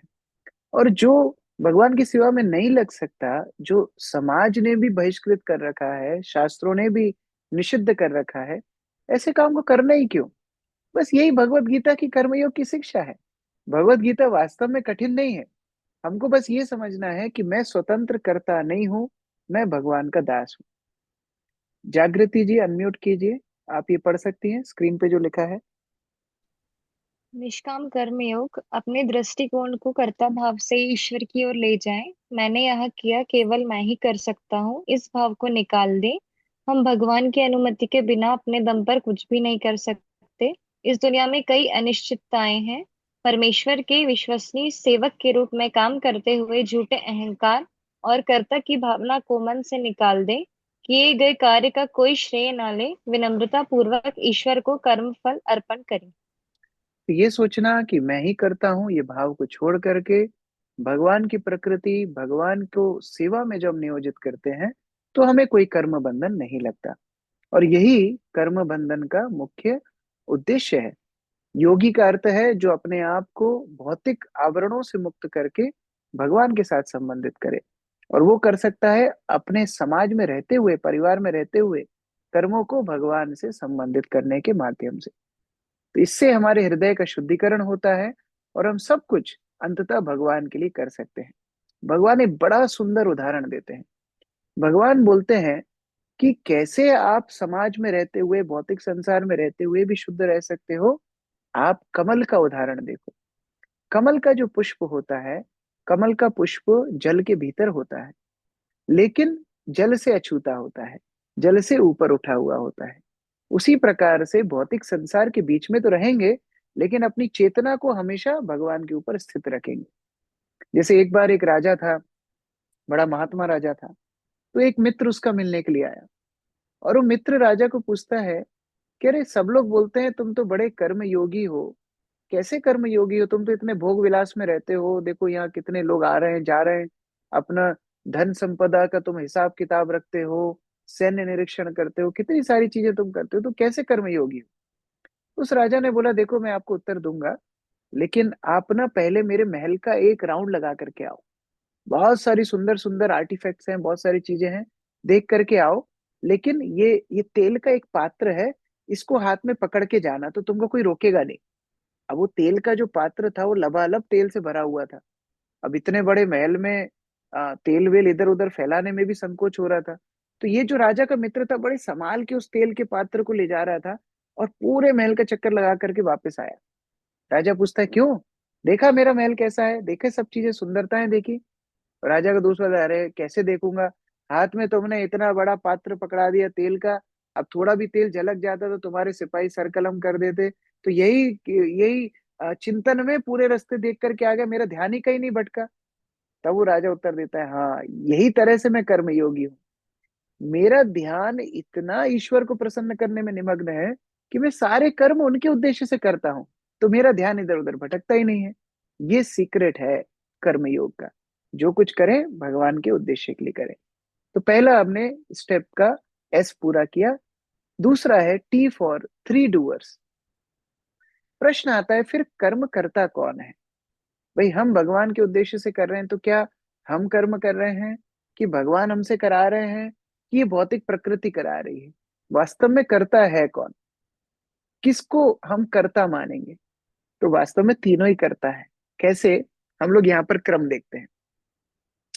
जीवात्मा भौतिक अवस्था में आकर के अपने आप को शरीर मानने लगती है, और शरीर जब अपने आप को मानने लगती है तो अब शरीर के सुख दुख से संबंधित हो जाती है। इसको बड़े प्यारे उदाहरण से हम समझ सकते हैं। ये उदाहरण मैं कई बार चर्चाओं में देता हूँ। मान लो आपने कोई नई कार खरीद करके लाई, एकदम ब्रांड न्यू कार है। अच्छा, कार का एग्जाम्पल से अच्छा मोबाइल का एग्जाम्पल है। मान लो आप नया मोबाइल खरीद करके लेके आए, एकदम आईफोन लेटेस्ट है, आपकी पसंद का फोन। आप लेकर के आए, आपने रैपर फोड़ा, आपने अपनी लॉगिन आईडी डाली, फर्स्ट सेल्फी लेकर के आपने पूरा एकदम डेस्कटॉप पे लगा लिया। और जैसे ही आप अपने फोन का आनंद ले रहे थे, आपका छोटा भाई या छोटी बहन आई और उसने बोला कि आप थोड़ा मुझे आपका फोन दिखाओ। अब ना ना करते हुए आपने उसके हाथ में अपना नया नया फोन थमा दिया, और उस छोटे भाई या बहन से वो फोन नीचे गिर गया और टूट गया। अब क्या होगा? वो स्क्रीन के टुकड़े नहीं होंगे, आपके दिल के टुकड़े टुकड़े हो जाएंगे। क्यों? क्योंकि फोन को लगी है, आपको नहीं लगी। लेकिन उस कुछ क्षणों में आपकी फोन से आसक्ति इतनी हो गई कि फोन को कुछ होने से आपको दुख हो रहा है। उसी तरह से हम ये शरीर में जब आते हैं, इस शरीर से हम इतने आसक्त हो जाते हैं कि शरीर के सुख दुख को अपना सुख दुख मानने लगते हैं। और बड़ा स्वाभाविक लगता है ये। अभी देखो हम ये थ्योरी सुन रहे हैं, लेकिन आज मैं लेक्चर दे रहा हूँ, मेरे ऊपर कोई ठंडा ठंडा पानी डाल दे तो मुझे क्या ठंड नहीं लगेगी क्या? क्योंकि मैं शारीरिक चेतना में हूँ। ये हमारे स्वभाव के साथ इतना घुल मिल जाता है। अच्छा, इसका एक एक एक्सपीरियंस हम सबको है। आप सबने सपने देखे हैं, और अच्छे सपने तो देखे ही हैं, बुरे सपने भी देखे होंगे। कभी कोई आपके पीछे पड़ गया होगा, आप भाग रहे होंगे। कभी आपने कोई भयानक दृश्य देखा होगा सपने में, तो उस टाइम पे कितना रियल दिखता है वो। ऐसा लगता है कि वास्तव में हम उस सिचुएशन में थे। तो उसी तरह जब जीवात्मा भौतिक शरीर में प्रवेश करती है, तो शरीर के सुख दुख को अपना सुख दुख मान बैठती है। और उसी कारण से अब जीवात्मा इच्छा करती है। क्या इच्छा करती है? कि कैसे मैं इंद्रिय तृप्ति करूं। उस इंद्रिय तृप्ति की इच्छा को पूरी करने के लिए भगवान अनुमति देते हैं। ये हमने पिछले 2-3 सेशन में कई बार ये चर्चा की है कि कैसे भगवान अनुमति देते हैं। अनुमति क्यों देते हैं? क्योंकि वो चाहते हैं कि हम एक्सपीरियंस से समझें। एक तो तरीका है कि भगवान ने जो शास्त्र बताए उनके माध्यम से समझ जाएं, लेकिन हम नहीं समझते हैं उस माध्यम से, तो क्या करें? भगवान फिर दूसरा रास्ता निकालते हैं। चलो ठीक है, नहीं मान रहा है ना, करके देखने दो एक बार। तो जीव इच्छा करता है, वो इच्छा जाती है भगवान के पास, क्योंकि भगवान परमात्मा रूप में हृदय में बैठे हुए हैं, हमारी सारी इच्छाओं को जानते हैं। भगवान प्रकृति को आदेश देते हैं। प्रकृति मतलब मटेरियल नेचर। इस प्रकृति को भगवान आदेश देते हैं कि चलो, ये कुछ इच्छा कर रहा है, इसको हेल्प करो। फिर प्रकृति उस कार्य को सिद्ध करवाती है। तो ट्रायंगल समझ में आया? ये लव ट्रायंगल दिख रहा है आपको यहाँ पर? जीव इच्छा करता है, परमात्मा के पास जाती है इच्छा, परमात्मा प्रकृति को आदेश देते हैं, प्रकृति जीव को कार्य करने में मदद करती है। तो केवल ये बोलना कि मैं जो करूंगा मेरी इच्छा का मैं मालिक हूं, ये सेंटेंस गलत हो गया। क्योंकि जब तक भगवान अनुमति ना दें वो कार्य सिद्ध नहीं होगा। अब कल ये भी प्रश्न पूछा गया था, तो क्या गलत काम की अनुमति भी भगवान देते हैं? हाँ, वो ऐसी अनुमति है जैसी माता पिता कभी बच्चों की जिद को बिना मन से भी मानते हैं, और उस जिद को मानने के कारण जब बच्चे सफर करते हैं तो भी माता पिता ही उनकी मदद के लिए आगे खड़े होते हैं। तो हाँ, भगवान अनुमति देते हैं, लेकिन फिर उस जीव को सुधारने की जिम्मेदारी भी भगवान लेते हैं। लेकिन ये सोचना कि मैं ही ईश्वर हूँ, मैं ही भोगी हूँ, मैं ही करता हूँ, ये अहंकार कहलाता है। जैसे एक उदाहरण है, ये मोहम्मद अली नाम के बहुत बड़े रेसलर थे और विश्व प्रसिद्ध चैंपियन थे। इनके सामने कोई भी टिक नहीं पाता था, और इनका एक स्टेटमेंट था, आई एम ग्रेट। सामान्यतः ये जिस धर्म से आते हैं उस धर्म में भगवान को ग्रेट बताया जाता है, भगवान को सबसे बड़ा बताया जाता है। 5 बार लाउड स्पीकर पे वो लोग यही गाते हैं, लेकिन ये खुद को ग्रेट बताते थे। और इस कारण से इतने अहंकारी हो गए थे, कई बार लोग पूछते भी थे कि अरे आप भगवान में विश्वास नहीं करते क्या? बोले नहीं, भगवान भगवान कौन है, मैं सब कुछ कर सकता हूँ, देखा मेरे सामने कोई भी टिकता नहीं है, मैं जिसके सामने खड़ा हो जाता हूँ वो कंपन होने लगता है उसको। यही मोहम्मद अली साहब को फिर पार्किंसन डिसीज हो जाता है, और पार्किंसन डिसीज के बाद ये अपने हाथ से अपनी चाय का कप भी नहीं उठा पाते। कहने का अभिप्राय, हम लोग कब तक इस अहंकार में रहेंगे कि हम खुद ही करता है? जब तक भगवान की इच्छा नहीं होगी तब तक हम कोई कार्य को सिद्ध नहीं कर सकते। हम केवल और केवल इच्छा करते हैं, और फिर प्रकृति हमें मदद करती है उस इच्छा को पूरी करने के लिए। और ये इच्छाएं बड़ी प्रबल हैं। अच्छा, लोग कई बार बोलते हैं कि हमारे जीवन में इतनी समस्याएं क्यों आ रही हैं? ये समस्याएं इसलिए आ रही हैं क्योंकि पूर्व काल में, या तो इस जन्म में या पिछले कोई जन्म में, हमने ऐसी इच्छाएं की हैं जिस इच्छाओं के फलस्वरूप अभी हम इस परिस्थिति में पड़े हुए हैं। जैसे मानो कोई माताएं हैं, और माताएं कपड़ों की शौकीन होती हैं, कपड़े सिलवाने भी डालती हैं। तो कपड़े जब सिलवाने डालती हैं तो टेलर को बताती हैं कि ऐसा सिलना है ना, उनको बताती हैं ऐसा अस्तर लगाना और ऐसी डिजाइन करना और ये करना और वो करना। अब टेलर तो टेलर है, टेलर ने जैसा आपने उसको गाइड दिया वैसा वो सिल के आपको दे देगा। जब वो सिल के वैसे देगा तब आप कंप्लेन नहीं कर सकते कि अरे देखो आपने ऐसा क्यों सिल दिया और वैसा क्यों सिल दिया। नहीं, आपने जैसे इंस्ट्रक्शंस दिए थे टेलर ने आपको वैसे ही सिल के दिया है। उसी तरह जैसी जीव इच्छा करता है, भौतिक प्रकृति वैसा ही जीव को फल दे देती है, वैसी ही परिस्थितियों में उसको बिठा देती है। अब जीव कंप्लेन नहीं कर सकता कि मेरे साथ ऐसा क्यों हो रहा है। तो इस पूरे चक्कर में मेन समस्या किसकी है? जीव की है।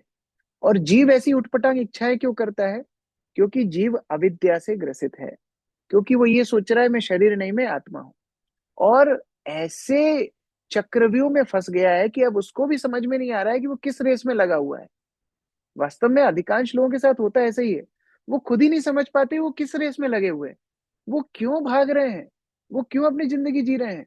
भाई बचपन से बड़े हो गए, अब बूढ़े हो गए, मरने वाले हैं, वास्तव में जीवन में उपलब्धि क्या प्राप्त हुई ये पता नहीं होता। ये बंदर का नाच चल रहा है। मैं छोटी एक वीडियो दिखा रहा हूँ जिससे आप लोग देख सकते हैं कैसे कई चीजें हम खुद करते हैं, हमको समझ में नहीं आता हम क्यों कर रहे हैं। इसको अविद्या बोलते हैं। 1966 के वक्त वैज्ञानिकों ने एक एक्सपेरिमेंट के तौर पर एक रूम के अंदर 5 बंदरों को रखा, वहाँ एक सीढ़ी रखा और उस पर कुछ केले रख दिए। जैसे एक बंदर उस केले को लेने ऊपर चढ़ा, वैज्ञानिकों ने बच्चे बंदरों पर ठंडा पानी डालना शुरू कर दिया। बंदर नीचे आया, पानी रुका, और जब दूसरा बंदर ऊपर चढ़ा तब फिर से ठंडा पानी गिरना शुरू हो गया। अब जैसे ही कोई बंदर सीढ़ी पर चढ़ने की कोशिश करता है उसे सब बंदर मिलकर मारने लग जाते। वैज्ञानिकों ने उनमें से एक बंदर को निकालकर वहाँ दूसरा बंदर रखा। नए बंदर ने भी ऊपर चढ़ने की कोशिश करी, लेकिन सब मिलकर उसे मारने लगे। नए बंदर को बस इतना समझ में आया कि ऊपर चढ़ने से मार पड़ती है। वैज्ञानिकों ने दूसरा बंदर भी बदला, उसने भी कोशिश करी और उसे भी मार पड़ी। अब एक के बाद एक सारे बंदर बदल दिए गए। वैज्ञानिकों ने पानी बरसाना बंद कर दिया और अब इनमें से किसी को नहीं पता था कि ऊपर चढ़ने से क्या होता है और ऊपर चढ़ने वालों को क्यों मारा जाता है। लेकिन क्योंकि एक परंपरा या रिवाज बन चुका था, इसलिए उनमें से कोई भी बंदर ना ही ऊपर चढ़ना चाहता था और ना ही किसी और को चढ़ने देना चाहता। तो इसी तरह हमारी स्थिति है, रोज हम लोग माया की पिटाई खा रहे हैं। जन्म मृत्यु जरा व्याधि, समस्याएं, दुख कष्ट, मनमुटाव, और ये केवल व्यक्तिगत स्तर पे नहीं, सामाजिक स्तर पे, राष्ट्रीय स्तर पे, अंतर्राष्ट्रीय स्तर पे सब एक दूसरे से भिड़े हुए हैं, लेकिन उनको समस्या की रूट नहीं पता। ये पिटाई क्यों पड़ रही है? ये पिटाई इसलिए पड़ रही है क्योंकि जीव इच्छा करा जा रहा है बार बार कि मेरे को ये भौतिक संसार में ही रहना है, और वो इच्छा को भौतिक प्रकृति डिलीवरी कर रही है। आप जो अमेजन से ऑर्डर कर रहे हो वही तो डिलीवरी आपके पास आ रही है। तो बार बार जीव अविद्याग्रसित इच्छाएं करता है, और वही आपके सामने आकर के खड़ा हो जाता है। इसीलिए ज्ञान की आवश्यकता है। फिर भगवान अर्जुन को वहीं ला करके खड़ा कर दिया। अर्जुन भगवान को बोलते हैं कि कर्म करना है कि कर्म संन्यास करना है। भगवान समझाते हैं कि कर्म करना है, लेकिन संन्यास की भावना से, उसको बोलते हैं कर्मयोग। और ऐसा व्यक्ति इक्वल विजन रखता है। ये तीसरी हमारी कड़ी है स्टेप में, ई फॉर इक्वल विजन। ऐसे व्यक्ति को समदृष्टि रखनी होगी। इसको भौतिक संसार को समदृष्टि से देखना होगा। जब तक ये समदृष्टि से नहीं देखेगा, जब तक ये अटैचमेंट और डिटैचमेंट के खेल में पड़ा रहेगा, जब तक ये अच्छे और बुरे के खेल में पड़ा रहेगा, तब तक ये भौतिक संसार की चपेट में ही रहेगा। इसीलिए हम लोगों के लिए ज्ञान की आवश्यकता है। अविद्या होती है जहां व्यक्ति ढका हुआ है। अविद्या मतलब किसी ने मेरी आंखें बंद कर दिया, मुझे पता ही नहीं किस डायरेक्शन में जाना है। लेकिन विद्या अर्थात जहां व्यक्ति को दिशा दिखाने के लिए मार्ग हो, जहां व्यक्ति की आंखें हो। और इसीलिए हम लोग शुरू में जो प्रार्थनाएं करते हैं, ओम अज्ञान तिमिरंधस्य ज्ञानांजन शलाकया, ज्ञान की आंखों से हम देख पाते हैं, और ये गुरु हमको देते हैं। हमारे इस्कॉन में एक बहुत अच्छे प्रचारक हैं, राधे श्याम प्रभु। वो एक सरल उदाहरण देते हैं कि कैसे हम ये भौतिक संसार की इंद्रिय तृप्ति के भाव से बच सकते हैं। वो उदाहरण देते हैं कि आपका एक फ्रेंड है, और आपका फ्रेंड लैब में एक साइंटिस्ट है, ठीक है। अब आप उसको मिलने के लिए गए लैब में। जैसे ही आपने प्रवेश किया, आपने देखा कि आपका दोस्त वॉशरूम में है, और उसका टिफिन रखा हुआ है। टिफिन के पास एक ग्लास रखा हुआ है, पास में नींबू निचोड़ा हुआ रखा हुआ है, और वो ग्लास में जो भरा हुआ है वो एकदम नींबू पानी जैसा दिख रहा है। गर्मी का मौसम, आप थके हारे आए हो, आपने देखा लगता है मेरा दोस्त ने लंच तो ले लिया, नींबू पानी नहीं पिया, क्योंकि नींबू भी निचोड़ा हुआ है, एकदम ग्लास में रेडी है लंच बॉक्स के बगल में। तो मैं जाता हूँ नींबू पानी पी लेता हूँ। आप गए, आपने ग्लास को उठाया और एकदम पीने ही वाले थे, तब तक दोस्त बाथरूम से बाहर आता है और बोलता है, अरे मूर्ख, छोड़ इसको, मर जाएगा। बोले, अरे क्यों, नींबू पानी पी रहा हूं मैं तो। अरे वो नींबू पानी नहीं है, वो HCl एसिड है। अरे बाप रे बाप रे, एसिड है क्या? नीचे रख दिया उसने। तो बोले, नींबू क्यों पड़ा था उधर? अरे मैं लंच में नींबू डाला था। और ग्लास में एसिड कौन भरता है? अरे टेस्ट ट्यूब खत्म हो गए थे तो मैंने ग्लास में एसिड भर दिया। देखो क्या हुआ, जितनी आसक्ति वो नींबू पानी पीने की थी, केवल ज्ञान मिलने से कान में जैसे ही ये शब्द गया कि वो नींबू पानी नहीं एसिड है, बस उसकी आसक्ति खत्म हो गई, उसने नीचे रख दिया। तो जैसे ही व्यक्ति के जीवन में ज्ञान आता है, जैसे ही व्यक्ति ये समझ जाता है कि भौतिक जगत उसकी इंद्रिय तृप्ति के लिए नहीं है, भगवान की संतुष्टि के लिए है। हाँ, विवेक जी लिख रहे हैं अनुमान प्रमाण, वेरी गुड। तो अनुमान प्रमाण यहाँ गलत हो गया। तो जैसे ही हमें विवेक मिलता है शब्द प्रमाण के द्वारा, गुरु के द्वारा, ये ज्ञान जैसे ही हमारे कानों में जाता है, वैसे ही भौतिक जगत में हमें इंद्रिय तृप्ति करने की इच्छा नहीं होती। और इसी को भगवान आगे के श्लोकों में बताते हैं कि कैसे अगर हम भगवान के ऊपर ध्यान करें तो निकृष्ट वस्तुओं से वैसे ही आसक्ति छूट जाएगी। फिर हम जो कुछ कर्म करेंगे भगवान के लिए करेंगे, और उस ज्ञान में हम पूरी सृष्टि को एक समान देखेंगे। विद्या विनय संपन्ने ब्राह्मणे गवि हस्तिनी सुनी चैव स्वपाके च पंडिता समदर्शिना।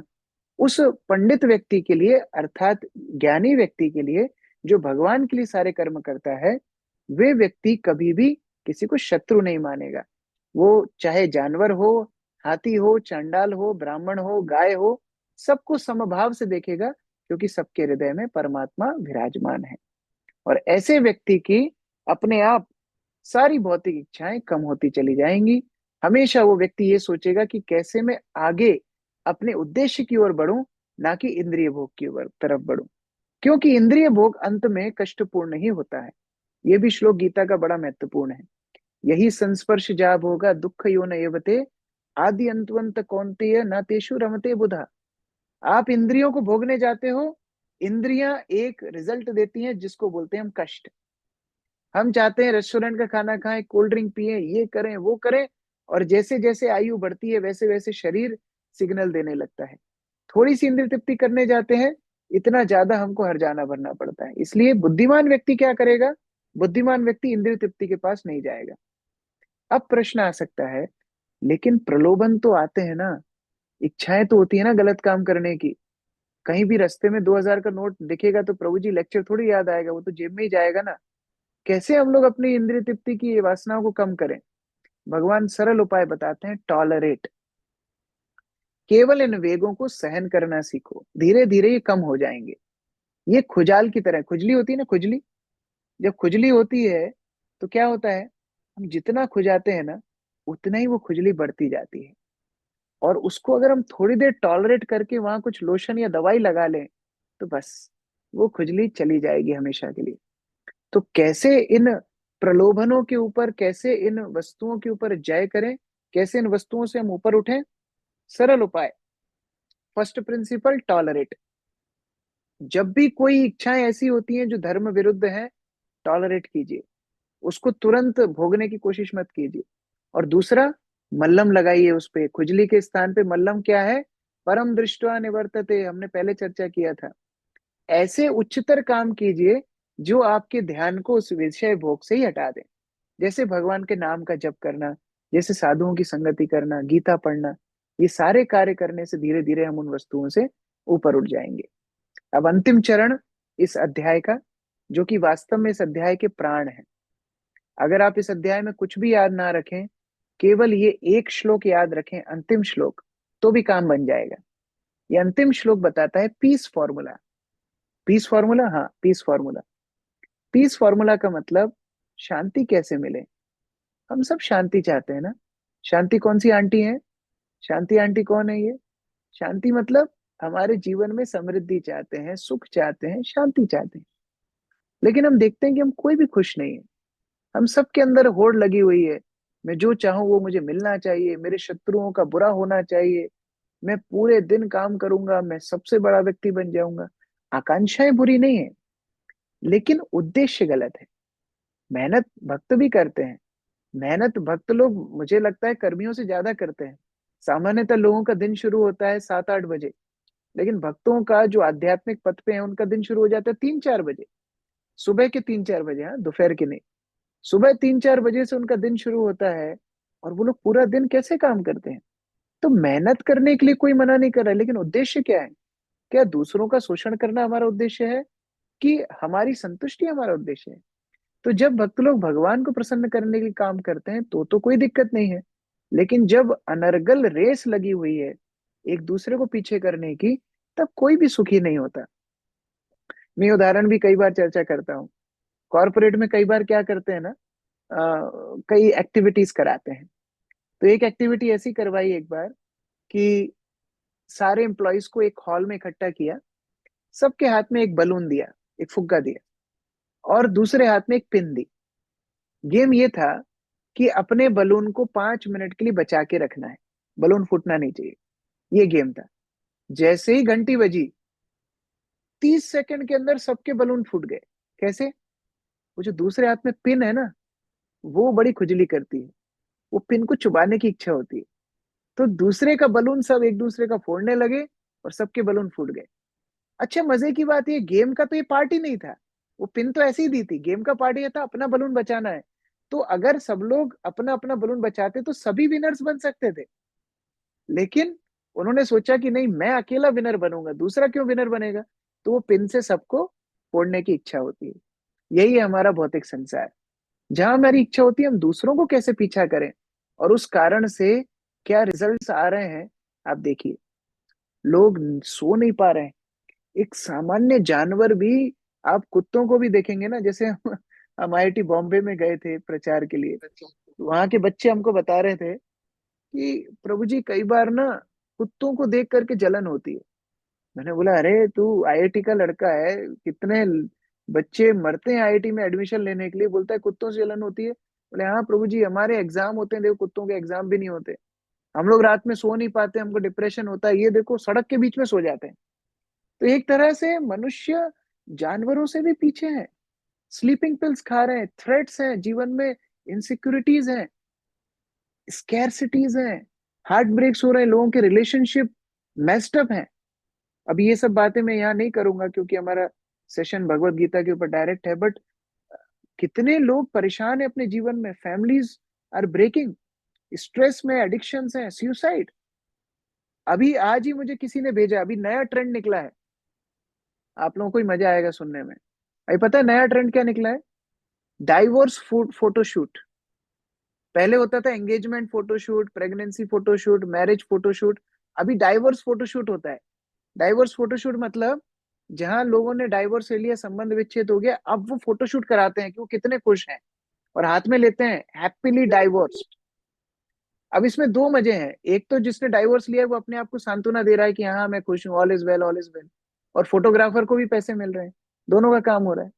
तो लोग कितने जीवन में असंतुष्ट हैं, जिसके कारण से आज लोगों के जीवन में तनाव बढ़ते बढ़ते बढ़ते एक ही चारा बचता है कि मैं अपने जीवन को अंत कर लूं।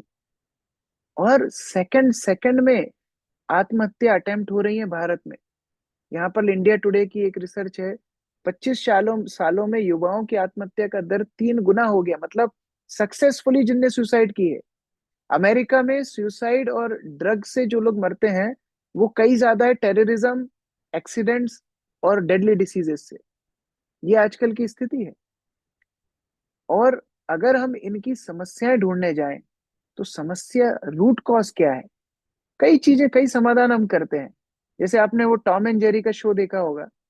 टॉम एंड जेरी के शो में क्या होता है ना, वो लड़ते रहते हैं आपस में, और जेरी कई बार टॉम के ऊपर मार देता है तो ऐसे ऐसे गुम्मा उड़ जाता है। गुम्मा समझते हैं आप लोग?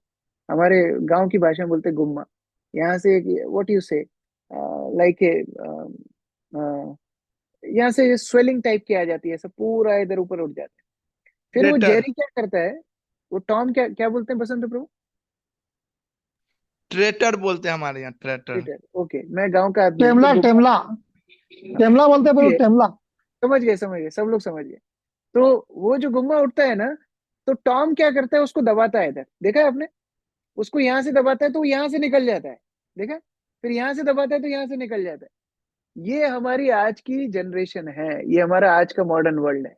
मॉडर्न वर्ल्ड में क्या होता है, एक समस्या शुरू होती है, फिर उसको दबाते हैं हम, दूसरी समस्या खड़ी हो जाती है।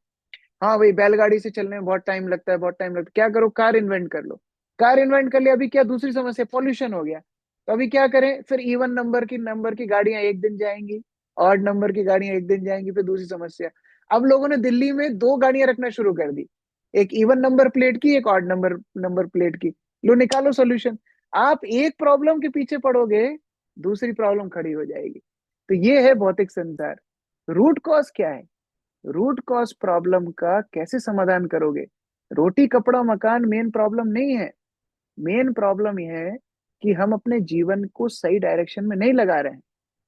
भाई, एक ट्रैक्टर का अपना काम है, मर्सिडीज का अपना काम है। अब मर्सिडीज खरीद के आप खेत जोतोगे तो ना मर्सिडीज अच्छे से चलेगी, ना खेत में जुताई अच्छे से हो। उसी तरह मनुष्य जीवन का काम जानवरों से ग्रेटर है। जानवर खाते पीते हैं, हम भी खाते पीते हैं। जानवर परिवार बनाते हैं, हम भी परिवार बनाते हैं। वो रहते हैं अच्छे से, हम भी रहते हैं। वो अपनी सुरक्षा करते हैं, हम भी सुरक्षा करते हैं। वो सोते हैं, हम भी सोते हैं। तो फिर अंतर क्या रहा? मनुष्य जीवन का उद्देश्य है अपने संबंध को भगवान के साथ पुनः स्थापित करना। हम वो बच्चे हैं जो भगवान से दूर हो गए हैं। अच्छा, बच्चे जब माता पिता से बचपन में दूर होते हैं ना, जैसे मेले में घूमने के लिए गए, मेले में जब बच्चे माता पिता को लेके जाते हैं, बहुत उत्सुकता से लेके जाते हैं।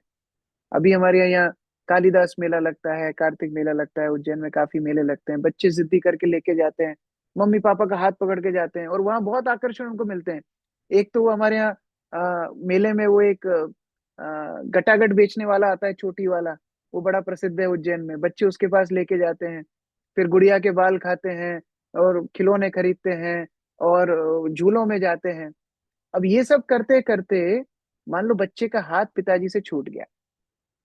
अब क्या करता है वो बच्चा? थोड़ी देर तो इधर उधर देखता है, और फिर उसको पता पड़ता है अरे पापा कहाँ गए, रोना शुरू करता है। अब मेला वही की वही है, झूले वही की वही है, गुड़िया के बाल भी हैं, पानी पूरी भी है, वो गटागट वाले अंकल अभी भी फ्री में गटागट दे रहे हैं, सब कुछ सही है। लेकिन अब पापा का हाथ छूट गया है, और क्योंकि पापा का हाथ छूट गया है, अभी सबसे अर्जेंट चीज क्या है? पापा के साथ मिलना। पापा से अगर बच्चा दोबारा मिल जाएगा ना, खुश हो जाएगा बस। ऐसे टाइम पे आप उसको टॉफी दो, जो कुछ दो, नहीं मानेगा। फिर माइक पे अनाउंसमेंट करनी पड़ती है, हाँ भाई ये छोटा बच्चा है, लाल टी शर्ट पहन के गोल मटोल सा खो गया है, इसके मम्मी पापा जल्दी आइए, इसको लेकर के जाइए। तो सबसे बड़ा काम क्या होता है? जो जीव भगवान से बिछड़ गया है, उसको भगवान के पास वापस आना। और हम सबकी कहानी यही है। बाइबल में बहुत अच्छी कहानी इसको प्रोडिगल सन से नाम से दी जाती है। मैं आपको एक छोटी 1 मिनट 1.5 मिनट की क्लिप दिखा रहा हूँ, आप ध्यान से देखना। और उसके बाद मैं वो श्लोक बताऊंगा जो इस अध्याय का अंतिम श्लोक है और जो इस अध्याय के प्राण है। ध्यान से ये स्टोरी देखना। किसी मनुष्य के 2 पुत्र थे। उनमें से छोटे ने पिता से कहा, हे पिता, संपत्ति में से जो भाग मेरा हो वह मुझे दे दीजिए। उसने उनको अपनी संपत्ति बांट दी। और बहुत दिन न बीते थे कि छोटा पुत्र सब कुछ इकट्ठा करके एक दूर देश को चला गया और वहां कुकर्म में अपनी संपत्ति उड़ा दी। जब वह सब कुछ खर्च कर चुका तो उस देश में बड़ा अकाल पड़ा और वह कंगाल हो गया। और वह उस देश के निवासियों में से एक के यहां गया। उसने उसे अपने खेतों में सूअर चराने के लिए भेजा और वह चाहता था कि उन फलियों से जिन्हें सूअर खाते थे अपना पेट भरे, क्योंकि उसे कोई कुछ नहीं देता था। जब वह अपने आपे में आया तब कहने लगा, मेरे पिता के कितने ही मजदूरों को भोजन से अधिक रोटी मिलती है और मैं यहां भूखा मर रहा हूं। मैं अब उठकर अपने पिता के पास जाऊंगा और उससे कहूंगा कि पिताजी, मैंने स्वर्ग के विरोध में और तेरी दृष्टि में पाप किया है। अब इस योग्य नहीं रहा कि तेरा पुत्र कहलाऊं। मुझे अपने एक मजदूर के समान रख ले। तब वह उठकर अपने पिता के पास चला। वह अभी दूर ही था कि उसके पिता ने उसे देखकर तरस खाया और दौड़कर उसे गले लगाया और बहुत चूमा। पुत्र ने उससे कहा, पिताजी, मैंने स्वर्ग के विरोध में और तेरी दृष्टि में पाप किया है और अब इस योग्य नहीं रहा कि तेरा पुत्र कहलाऊं। परंतु पिता ने अपने दासों से कहा, झट अच्छे से अच्छा वस्त्र निकालकर उसे पहनाओ और उसके हाथ में अंगूठी और पांवों में जूतियां पहनाओ और बड़ा भोज तैयार करो ताकि हम खाएं और आनंद मनाएं। क्योंकि मेरा यह पुत्र मर गया था, फिर जी गया है, खो गया था, अब मिल गया है। तो आपने ये कहानी सुनी ध्यान से? किस तरह से हम लोग यहाँ पर देख रहे हैं कि एक पिता का पुत्र, जो पिता बहुत सम्भ्रांत है, पिता से लड़के कहीं चला जाता है, कितने दिन मजा करेगा? जैसे ही धन खत्म होता है, पिता के पास वापस आने की कोशिश करता है। और जैसे ही पिता के पास आता है, पिता पिता दौड़ करके उसको गले लगा लेते हैं। आपने कृष्ण और सुदामा की लीला में देखा होगा, जैसे ही सुदामा मिलने के लिए जाते हैं, अंदर नहीं जा पाते हैं, कृष्ण दूर से देखते हैं और कृष्ण दौड़ करके जाते हैं और सुदामा को गले से लगा लेते हैं। ये है जीव का भगवान के साथ संपर्क। सारी समस्याओं का एकमात्र समाधान है, अगर आत्मा संतुष्ट होगी तो आत्मा कभी भी किसी भी प्रकार से मायूस नहीं होगी, किसी भी भौतिक इंद्र तृप्ति में नहीं लगेगी, किसी को भी शोषण नहीं करेगी। और ये संतुष्टि आती है भगवान से जुड़ने में। इसलिए अंतिम श्लोक भगवान जो यहाँ पर बोल रहे हैं बहुत बहुत जरूरी है। इसको हमारे प्रभुपाद जी बोलते थे पीस फॉर्मूला। अगर शांति चाहिए तो इस श्लोक को याद रखना। भोक्ताराम यज्ञ तपसाम सर्वलोक महेश्वरम सूरिदम सर्वभूतानां ज्ञात्वा माम शांतिम रिच्छति। भगवान बोल रहे हैं भोक्ताराम यज्ञ तपसाम। अर्जुन, जो कुछ जितने भी तुम कार्य देख रहे हो ना, उन सबका भोक्ता मैं ही हूं। तुम अलग से भोक्ता बनने का प्रयास मत करो। प्रयास करोगे तो भी असफल रहोगे। भोक्ता तो मैं ही हूं, तो मेरे लिए कार्य करो। क्यों भैया आप भोक्ता क्यों हो? सर्वलोक महेश्वरम, क्योंकि सारे लोग, सारा भौतिक संसार, आध्यात्मिक संसार, सबका उद्गम तो मैं ही हूँ, सबका ईश्वर मैं ही हूँ, तो इसलिए मैं ही भोगता हूँ। तो क्या आप हमारा हमारा शोषण करोगे? फिर आप क्या हिटलर जैसे हो? नहीं नहीं। सूर्यदम सर्वभूतानाम, मैं तो सूर्यद हूँ। सूर्यद का अर्थ होता है सबसे बड़ा हितैषी, सबसे प्रिय मित्र, उसको बोलते हैं सूर्यद। सूर्यदम सर्वभूतानाम, जितने भी जीव हैं उनका तो मैं हितैषी हूं, उनका तो मैं पिता हूं। तो अगर मेरे साथ मेरी संतान संपर्क में आ जाए, ज्ञात्वा माम शांतिम रिच्छति, तो उनको शांति प्राप्त अपने आप हो जाएगी। जो तुम अभी द्वंद्व में हो, इतने परेशान हो अर्जुन, एकमात्र मेरे लिए कर्म करके तो देखो। मैं तुम्हारा सूर्य हूं, मैं तुम्हारा शुभ चिंतक हूँ, सारी सृष्टि मेरे इशारे पर चलती है, तो मैं तुम्हारा अनित कैसे होने दूंगा? ये विश्वास अगर हमारे पास आ जाए वो पिताजी का हाथ अगर हम पकड़ के रखें तो कोई अवस्था में हम कभी भी कंफ्यूज नहीं होंगे। और इसलिए प्रतिदिन हम उन भगवान से जुड़ने का कोशिश करते हैं हरिनाम के माध्यम से। एक छोटी सी 30 सेकंड की वीडियो देख करके हम प्रश्न उत्तर लेना शुरू करेंगे।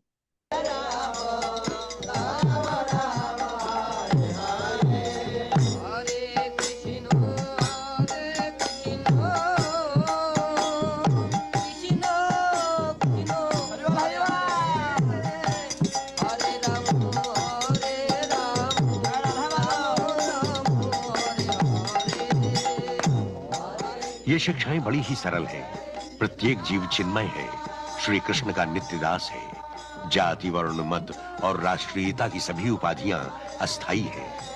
अपने स्वरूप का साक्षात्कार करने के लिए केवल भगवान नाम कीर्तन करना चाहिए।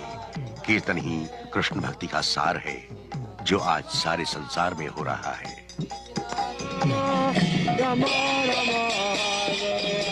पेरिस से हांगकांग, बंबई से नैरोबी, रियो से न्यूयॉर्क तक भक्त लोग श्री चैतन्य महाप्रभु की भविष्यवाणी के अनुसार। तो कई बार लोगों को इस तरह भक्तों को नाचते गाते देख करके डाउट हो जाता है, करे आप लोग कौन सा नशा करते हो, ये इतने, हम सब इतने दुखी हैं, आप इतने खुश कैसे हो? ये नशा है भगवान की भक्ति का। जब हमको पता है कि हमारे ऊपर पूर्ण पुरुषोत्तम भगवान है, जब हमको पता है कि उनका हाथ हमने पकड़ रखा है, उनकी शिक्षाओं का हम अनुसरण कर रहे हैं, तो फिर किस बात की हमको चिंता होगी, किस बात का हमका दुख होगा, किस बात का हमको विलाप होगा? तो अगर वास्तव में शांति प्राप्त करनी है, इस अध्याय का सारांश है भगवान को उद्देश्य करके हमको कर्म करना चाहिए, उन्हीं की शिक्षाओं का पालन करना चाहिए। तो इस अध्याय में हमने 4 मुख्य बिंदु सीखे। एक, कैसे कर्म संन्यास वास्तव में संसार में रहते हुए ही अगर हम केवल भगवान के उद्देश्य से कर्म करें तो वो कर्म संन्यास ही है। जैसे कि पहली step, stay in the world, step का पहला अक्षर S, stay in the world. दूसरा टी, 3 डूअर्स, करता कौन है? वास्तव में हम इच्छा करते हैं, भगवान उस इच्छा के लिए आदेश प्रकृति को देते हैं और प्रकृति कर्म करवाती है।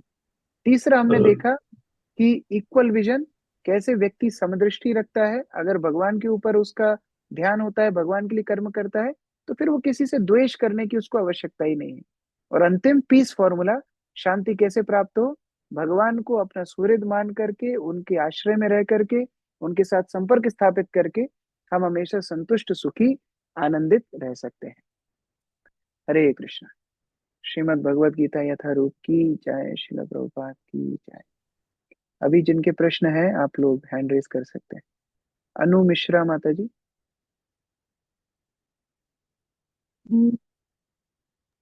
हरे कृष्णा प्रभु जी। यस। मेरा प्रश्न ये है कि मुझे हर बात पर बहुत ही जल्दी क्रोध आ जाता है, तो हम अपने क्रोध को कैसे नियंत्रण कर सकते हैं? हम लोग भगवत गीता के 3रे अध्याय में यही देखते हैं, काम और क्रोध को कंट्रोल करने के लिए ज्ञान की आवश्यकता, और ज्ञान प्रमाणित गुरु के आदेश को पालन करके। तो जब आप प्रतिदिन भगवान के नाम का जप लोग करोगे तो धीरे धीरे धीरे चेतो दर्पण मार्जनम, हृदय से सारी अभद्र वस्तुएं शुद्ध होती जाएंगी। तो आप नियमित रूप से भगवान का नाम लीजिए। थोड़ा समय लगेगा क्योंकि सालों की गंदगी है, लेकिन धीरे धीरे धीरे क्रोध कम होने लगेगा। ओके, विश्वास आप अनम्यूट कर सकते हैं।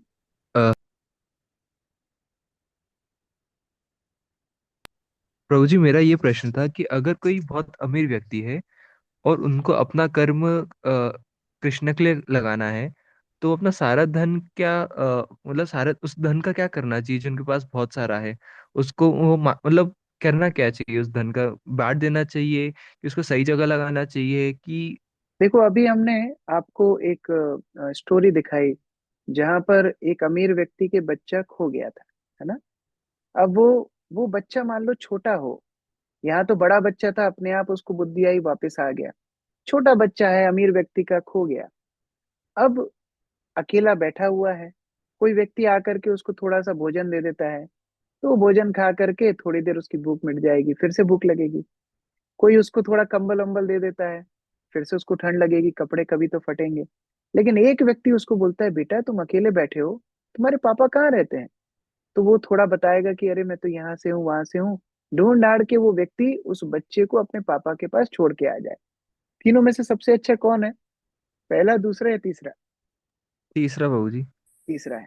तो उसी तरह से जिनके पास अत्यधिक धन है उनका परिवार चलाएं, ऐसा नहीं कि उनके परिवार की कटौती करें, लेकिन जिनके पास ज्यादा धन है उनको ये प्रयास करना चाहिए कि इतनी असंख्य असंख्य जीव इस भौतिक संसार में है जो भगवान को भूल गई है और उस कारण से इतना अधर्म बढ़ रहा है, तो अपना पैसा भगवान के प्रचार कार्य में लगाएं। वो लोग भगवत गीता वितरण में मदद कर सकते हैं, अलग अलग जगह पर धार्मिक अनुष्ठान करवाने में मदद कर सकते हैं, ऐसे मंदिर बनवा सकते हैं जहाँ ऐसी शिक्षाएं दी जाएं। तो इन सब कार्यों को सिद्ध करने में अपने पैसे को इस्तेमाल कर सकते हैं। प्रभु जी, यानी कि अच्छा पैसा कमाना, लेकिन वो कृष्ण के लिए लगाना बहुत अच्छी बात होगी। बिल्कुल बिल्कुल, अर्जुन को भगवान बोल रहे हैं एकदम पूरा दुनिया का राजा बन जाओ, तो खूब पैसा कमाने में बुराई नहीं है, लेकिन वो पैसा कहाँ लगाते हो ये आपका डिसीजन निर्णय करेगा कि वो सही डिसीजन था कि गलत। थैंक यू प्रभु जी। रेखा सूर्यवंशी जी ने प्रश्न पूछा है, कान्हा जी की सेवा में गार्लिक ऑनियन क्यों नहीं खाते हैं? हमने इसको शुरुआत में उत्तर दिया था कि किस प्रकार तामसिक और राजसिक भोजन भगवान को नहीं लगता है। अब ये तामसिक राजसिक क्या है, हम लोग आगे के अध्याय में इसको बहुत विस्तार से 3-4 अध्याय इसके ऊपर ही है कि तमोगुण क्या है, रजोगुण क्या है, सतोगुण क्या है, तो आगे हम लोग पढ़ने वाले हैं। संस्कृति शर्मा जी लिख रही हैं, आपके गुरु कौन है और आपने गीता को इतने विस्तृत तरीके से कैसे सीखा? हमें तो बिल्कुल समझ नहीं आती जब हम गीता पढ़ते हैं। हाँ, तो हमारे गुरु इस डिवाइन ग्रेस इस शीला प्रभुपाद हैं, जो इस्कॉन के संस्थापक आचार्य हैं, और उनकी परंपरा में हम भगवत गीता के अध्ययन इस्कॉन में करते हैं। तो ऐसा नहीं है कि हमने अपनी स्वयं के सामर्थ्य से गीता सीखी है। हम भी अकेले जब पढ़ते थे हमको कुछ समझ में नहीं आता था, लेकिन जब हम इस्कॉन से जुड़े, भक्तों के आश्रय में हमने भगवत गीता सुनी, तो जितना सीखा उतना आपको दोहरा रहे हैं, और अभी भी पूरा नहीं सीखे हैं। ये इतनी गहरी है भगवत गीता, इसको जीवन भर आप पढ़ते रहेंगे, सीखते रहेंगे, तो आप और नित्य नवीन आप इसमें से मोती निकालते रहेंगे। नीचे प्रश्न प्रश्न प्रश्न ओके। गुरुजी, प्यार का इजहार करना सही है कि नहीं? अब डिपेंड करता है किससे प्यार। माँ से आपको प्यार है तो बिल्कुल खुलेआम करो, पिताजी से आपको प्यार है तो खुलेआम करो, भगवान से प्यार है तो खुलेआम करो, और इधर उधर आपका प्यार है तो थोड़ा देख के करो। तो ये फिर डिपेंड करता है।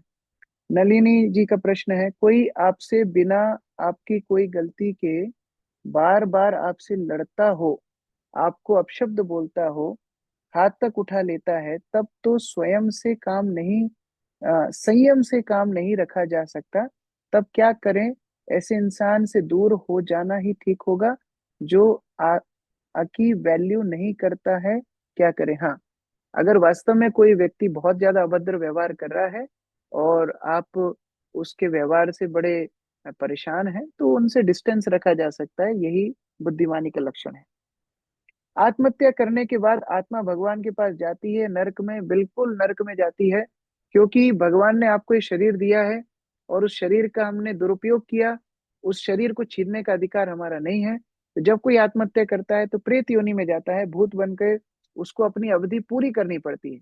मान लो कोई 100 वर्ष की आयु लेकर के आया था, लेकिन उसने आत्महत्या कर ली, तो 30 साल या 40 साल या जितने भी साल उसकी आयु में बचे थे उसको फिर भूत योनि में काटने पड़ते हैं। नरेंद्र सिंद्रा, नेहा सिंद्रा, प्रभु जी, जैसे आपने कहा कि हमें थोड़ा लाइफ में टॉलरेट करना चाहिए, बट हम माया में इतने बधे हैं जिस वजह से हम टॉलरेट नहीं कर पाते हैं, तो इसे मैं हमें क्या करना चाहिए? देखो, जैसे हम डंबल्स उठाते हैं या कोई भी वेट लिफ्टिंग करता है तो पहले दिन ही बहुत सारा नहीं करता है। जिम में कोई जाता है तो पहले दिन अच्छा उत्साह बहुत होता है, पहले दिन जिम में जाते ही, हाँ ये भी कर लूं, वो जिम ट्रेनर बोलता है अरे धीरे थोड़ा कम कम कर, लेकिन व्यक्ति को इतना मजा आता है वो एकदम पहले दिन ही सूद देता है। फिर क्या होता है? रात को हाथ पैर दुखना शुरू करते हैं और फिर अगले दिन से जिम बंद। तो ट्रेनर की बड़ी आवश्यकता है। धीरे धीरे ये गुण को हम बढ़ाते हैं। पहले दिन हम बहुत ज्यादा टॉलरेंट नहीं बन सकते, लेकिन जैसे हम हरिनाम का जप करते हैं, जैसे हम भक्तों की संगति करते हैं, जैसे हम शास्त्रों को पढ़ते हैं, धीरे धीरे ये गुण हमारे जीवन में अपने आप आने लगते हैं, व्यवहारिक होने लगते हैं। तो इस तरह हमको धीरे धीरे क्रमबद्ध रूप से करना है, एकदम से नहीं करना है। आदित्य जी लिख रहे हैं, भगवान का प्रचार क्यों करना चाहिए? क्यों ना खुद ही भगवत धाम की तैयारी करी जाए? देखिए, जब कोई व्यक्ति भगवान को भूल गया है, अविद्या से ढका हुआ है, तो उसकी मदद करना उसके ऊपर सबसे बड़ा उपकार है। अब मान लो कोई डॉक्टर के पास जाता है पेशेंट, बोलता है डॉक्टर साहब मुझे हाइपर एसिडिटी हो रही है, तो डॉक्टर उसको थप्पड़ नहीं देता, अरे खाया होगा उठपटांग, मैं नहीं कर रहा तेरा ट्रीटमेंट, जा। ऐसा नहीं बोलता डॉक्टर। डॉक्टर बोलता है अरे ठीक है, बेचारा बीमार है, परेशान हो रहा है, पहले मैं इसको दवाई दूं, ठीक करूं, फिर मैं इसको समझाऊंगा कि देखो अच्छा भोजन करना चाहिए, उठपटांग भोजन नहीं करना चाहिए। उसी तरह लोग भौतिक संसार में आए हैं, सही बात है, भगवान के विद्वेषी हो गए, सही बात है, लेकिन हम उनको प्रचार करके पहले उनको सुधारते हैं, फिर उनको बोलते हैं देखो गलत काम नहीं करना, इसके कारण तुम भगवान से दूर हो गए हो। ओके, तुलसी चयन कब कब नहीं करना चाहिए? शास्त्र में अनेक अनेक जगह अलग अलग चीजें बताई गई हैं। कई जगह बताया रविवार को नहीं तोड़ते, कई जगह कई कई चीजें बताई गई हैं, लेकिन सरल आपको याद रखना है तो एकादशी के अगले दिन द्वादशी को हम लोग तुलसी को नहीं तोड़ते हैं, बाकी दिन आप लोग तोड़ सकते हो, भगवान को भोग लगा सकते हो। भगवत गीता का टाइम क्या होना चाहिए पढ़ने का, या फिर कभी भी जब मन नहीं होता नहीं तो कर सकते हैं या नहीं? कभी भी आप भगवत गीता पढ़ सकते हैं, लेकिन अगर आपको नियम से पढ़ना है तो एक समय फिक्स करेंगे तो अच्छा होगा। पहले जमाने में क्या होता था, पाठ के नाम से कम रेगुलरिटी हो जाती थी कि चलो हाँ नहा धो के सबको रामायण का पाठ करना है, तो वो छूटता नहीं था। इसी तरह हम लोग इस्कॉन में एक नियम बनाए हुए हैं कि हाँ भाई सुबह 4 बजे उठना है, 4:30 बजे भगवान की मंगल आरती करनी है। तो आप कहीं भी जाओगे दुनिया में, 200 देशों में, जहां जहां भी इस्कॉन का प्रचार है, सब जगह 4:30 बजे मंगल आरती होगी। 5:30 से 7:30 सब जप करेंगे। 7:30 बजे भगवान का श्रृंगार आरती होती है, और 8 से 9 वो लोग भागवत को पढ़ते हैं, सुनते हैं। तो ये नियम क्यों बनाया है? ऐसा नहीं शास्त्र में कहीं लिखा है, नियम इसलिए बनाया है जिससे रेगुलर चले। तो अगर आप एक टाइम फिक्स करोगे तो रेगुलर चलेगा, अगर एकदम मन पे छोड़ दोगे तो फिर मन तो कभी करेगा ही नहीं। इसलिए एक टाइम फिक्स करना अच्छा है। कई लोग सोने से पहले पढ़ते हैं, कई लोग सुबह सुबह उठ के पढ़ते हैं, तो आप एक रेगुलरिटी फिक्स करेंगे तो आप अच्छे से पढ़ पाएंगे। प्रभु जी जिनकी, अलका साहू जी लिख रही हैं, प्रभु जी जिनकी बहुत दिनों से शादी नहीं हो रहा है, तो क्या उनके कर्म में शादी लिखा ही नहीं है क्या? देखिए फर्क तो पड़ता है, हमारे पूर्व संचित कर्मों के कारण कुछ ना कुछ समस्याएं हमारे जीवन में आती हैं, लेकिन हमें प्रयास करते रहना चाहिए। जैसे भगवान की इच्छा होगी उस तरह आगे हमारे सुविधाएं होंगी। भगवत गीता का कोई टाइम, ओके ये हो गया। ज्योति गौर, क्या हमने भगवान का नाम लेना जरूरी है? अगर हम समाज सेवा और बेजुबान जानवर की सेवा करते हैं तो क्या वो काम हमें नहीं लगेगा? बिल्कुल लगेगा। आप जितनी सेवाएं करेंगे वो सब आपको फलित होंगी, लेकिन भगवान खुद बोलते हैं कि वो सर्वाधिक प्रसन्न होते हैं उनका नाम लेने से। तो जब आप दूसरों की मदद करते हैं, सेवा करते हैं, साथ साथ में भगवान का नाम लीजिए, उसमें कोई बुराई नहीं है। अगर आप सुबह उठ करके भगवान के नाम का जप करते हैं और उसके बाद दिन भर समाज की सेवा कीजिए, उसमें कौन रोक रहा है, लेकिन मुख में हो राम नाम, राम सेवा हाथ में। तो ये हमारा सिद्धांत है, भगवान का नाम हमेशा चलना चाहिए, उसके साथ फिर आप कितने भी सत्कर्म कर सकते हो, क्योंकि कलयुग में भगवान के नाम से बड़ी और कोई सेवा नहीं है। तो जब हम नाम लेते हैं तो सारी सेवाएं परिपूर्ण हो जाती हैं। निकिता राठौर जी लिख रही हैं, भक्ति में कंसिस्टेंसी कैसे मेंटेन करें? कुछ दिन भक्ति अच्छे से होती है, फिर कुछ दिन नहीं कर पाते हैं। ये जगत की समस्या है, और इस समस्या का समाधान सिंपल है, अच्छे लोगों की संगति, साधुओं की संगति। क्योंकि साधु संग में भक्ति करने की प्रेरणा आती है। आज देखो जैसे हम लोग ये कोर्स कर रहे हैं, हम इतने सारे लोग एक साथ मिल करके भगवत गीता का अध्ययन करने की कोशिश कर रहे हैं, तो अपने आप इच्छा हो रही है कि हम अच्छे काम करें। अब ये कोर्स जब बंद हो जाएगा तो फिर धीरे धीरे वो पावर कम होती जाएगी, तो इसलिए रेगुलरली आपको ये संगति करनी है। तो हम लोग ऐसा प्रयास कर रहे हैं कि ये कोर्स कंप्लीट होने के बाद भी हम वीकली बेसिस पे संडे टू संडे आपके लिए कुछ ना कुछ सेशन रखेंगे, जिससे आप कम से कम उस टच में रहें, उस आध्यात्मिक ऊर्जा को बनाए रखें, और आप अपनी भक्ति को मेंटेन रख पाए। सौरभ जी लिख रहे हैं, मेरी सेल्स की जॉब है, ट्रैवलिंग ज्यादा रहती है, ट्रैवलिंग करते टाइम मैं मंत्र जाप कर सकता हूँ? बिल्कुल कर सकते हैं आप जहां भी हो, भगवान का नाम लेने के लिए कोई पाबंदी नहीं है। तो आप ट्रेन में हो, बस में हो, गाड़ी में हो, जहां भी हो, अपनी माला निकालो या काउंटर निकालो और जप कर सकते हो, आप भगवान का नाम ले सकते हो। नीलेश जी ने प्रश्न पूछा है, कभी कभी घर में या घर से बाहर होने पर हम कोई फल खाने की अन्य चीज को हम गले में लगी कंठी माला को स्पर्श करा के मंत्र पढ़ के भगवान को भोग लगा देते हैं और प्रसाद मान के खा लेते हैं, क्या ये सही है? हिंदी में कहावत है, अंधा मामा से काना मामा अच्छा। कम से कम आप इतना तो कर रहे हैं। अगर हो सके तो भगवान का एक चित्र या भगवत गीता अपने साथ हमेशा रखा करिए। भगवान के चित्र के सामने आप फल रख करके भगवान को हरे कृष्ण महामंत्र बोल के अर्पित कर सकते हैं और ले सकते हैं। अगर बिल्कुल संभव नहीं है तो जो आप कर रहे हैं वो भी ठीक है। कम से कम भगवान को आपने अर्पित करके लिया, जो कि सही है। अधोगति में जाने वाली की आत्मा के लिए क्या कर सकते हैं? क्या वो भक्त रहे या दूसरे जन्म में हो गई है? जो भटक रहे हैं या दूसरे जन्म में हो गई है। हाँ, आप उनके उद्देश्य से श्रीमद् भागवत पढ़ सकते हो, उनके उद्देश्य से हरि नाम कर सकते हो। ये दो माध्यम से हम जीव की मदद कर सकते हैं। अगला प्रश्न, पूजा पांचाल, भगवत गीता पढ़ने का क्या कोई टाइम? अच्छा, ये हो गया। कपिल जी लिख रहे हैं, नाम जप के कोई नियम नहीं है, बट हम जब तुलसी माला से करते हैं, क्या फिर कोई नियम होता है टॉयलेट में नहीं ले जाने के अलावा? देखिए, भगवान के जप के लिए वास्तव में कोई नियम नहीं है। आप तुलसी की माला पे करो, नीम की माला पे करो, उंगलियों पे करो, सब ठीक है। लेकिन जो सहायक हैं उनकी मदद हम लेते हैं। जैसे मानो आप लेट के जप करो, बुरा नहीं है, अपराध नहीं है, लेकिन समस्या क्या है, लेटते लेटते आप सो जाओगे, तो इसीलिए हम लोग बोलते हैं बैठ करके जप करो। अच्छा, आप रात में भी जप कर सकते हो, लेकिन रात में समस्या क्या है, तमोगुण का प्रभाव इतना रहता है कि मन नहीं लगता। इसलिए बोला जाता है सुबह सुबह ब्रह्म मुहूर्त में जप करो। अच्छा, तुलसी भगवान को प्रिय है, तो जब तुलसी को स्पर्श करके हम जप करते हैं तो एकाग्रता ज्यादा होती है। तो इसलिए ये सब अनुकूल वस्तु हैं, इनका जब सहारा लेते हैं तो और ज्यादा जप में मन लगता है। टॉयलेट में आप माला नहीं ले जा सकते, लेकिन टॉयलेट में एकदम मस्त चिल्ला चिल्ला के, बाथरूम सिंगर तो भारत में सभी होते हैं, भगवान का नाम आप कहीं भी ले सकते हो, टॉयलेट में भी ले सकते हो, कोई दिक्कत नहीं। ओके। गुरदीप खरड़, मैं तुलसी माला धारण कर रखी है, लेकिन मेरा तो प्याज लहसुन खाना पड़ता है। प्याज लहसुन छोड़ने का कोशिश कीजिए, आपको भगवान मदद करेंगे। जब आप छोड़ देंगे, एक भी दिन ऐसा नहीं होगा कि आप भूखे रहेंगे। भगवान अपने भक्तों का हमेशा मदद करते हैं, केवल हमको दृढ़ता से निश्चय करना होता है। अलका साहू, प्रभु जी तो बुरे काम करते हैं और उसके साथ ही भगवान की भक्ति करते हैं, तो क्या उनका बुरा काम का फल दूर हो जाता है? नहीं। अगर आप बुरे काम करते हैं भक्ति करते करते, तो ये पाखंड कहलाता है। तो अगर आप भक्ति कर रहे हैं तो आपको बुरे काम बंद करने चाहिए। ऐसा कोई भक्त इतिहास में नहीं है जिसने बुरे काम भी करता रहा, भगवान का ही भजन करता रहा, नहीं, वो पाखंड कहलाता है। पहले किए होंगे वो बात अलग है, लेकिन अब भक्ति के पथ में आए हैं, धीरे धीरे सब बंद करना चाहिए। मंदिर में कृष्ण के साथ और देवता की भी पूजा करनी चाहिए, आगे आपको बताएंगे। ये 7वें अध्याय में इसके ऊपर चर्चा होगी कि कैसे देवी देवताओं की पूजा और भगवान की पूजा अलग अलग होती है। ऑफिस में अननेसेसरी गॉसिप्स होती हैं, पार्टिसिपेट नहीं करना होता है बट अनअवॉइडेबल हो जाता है।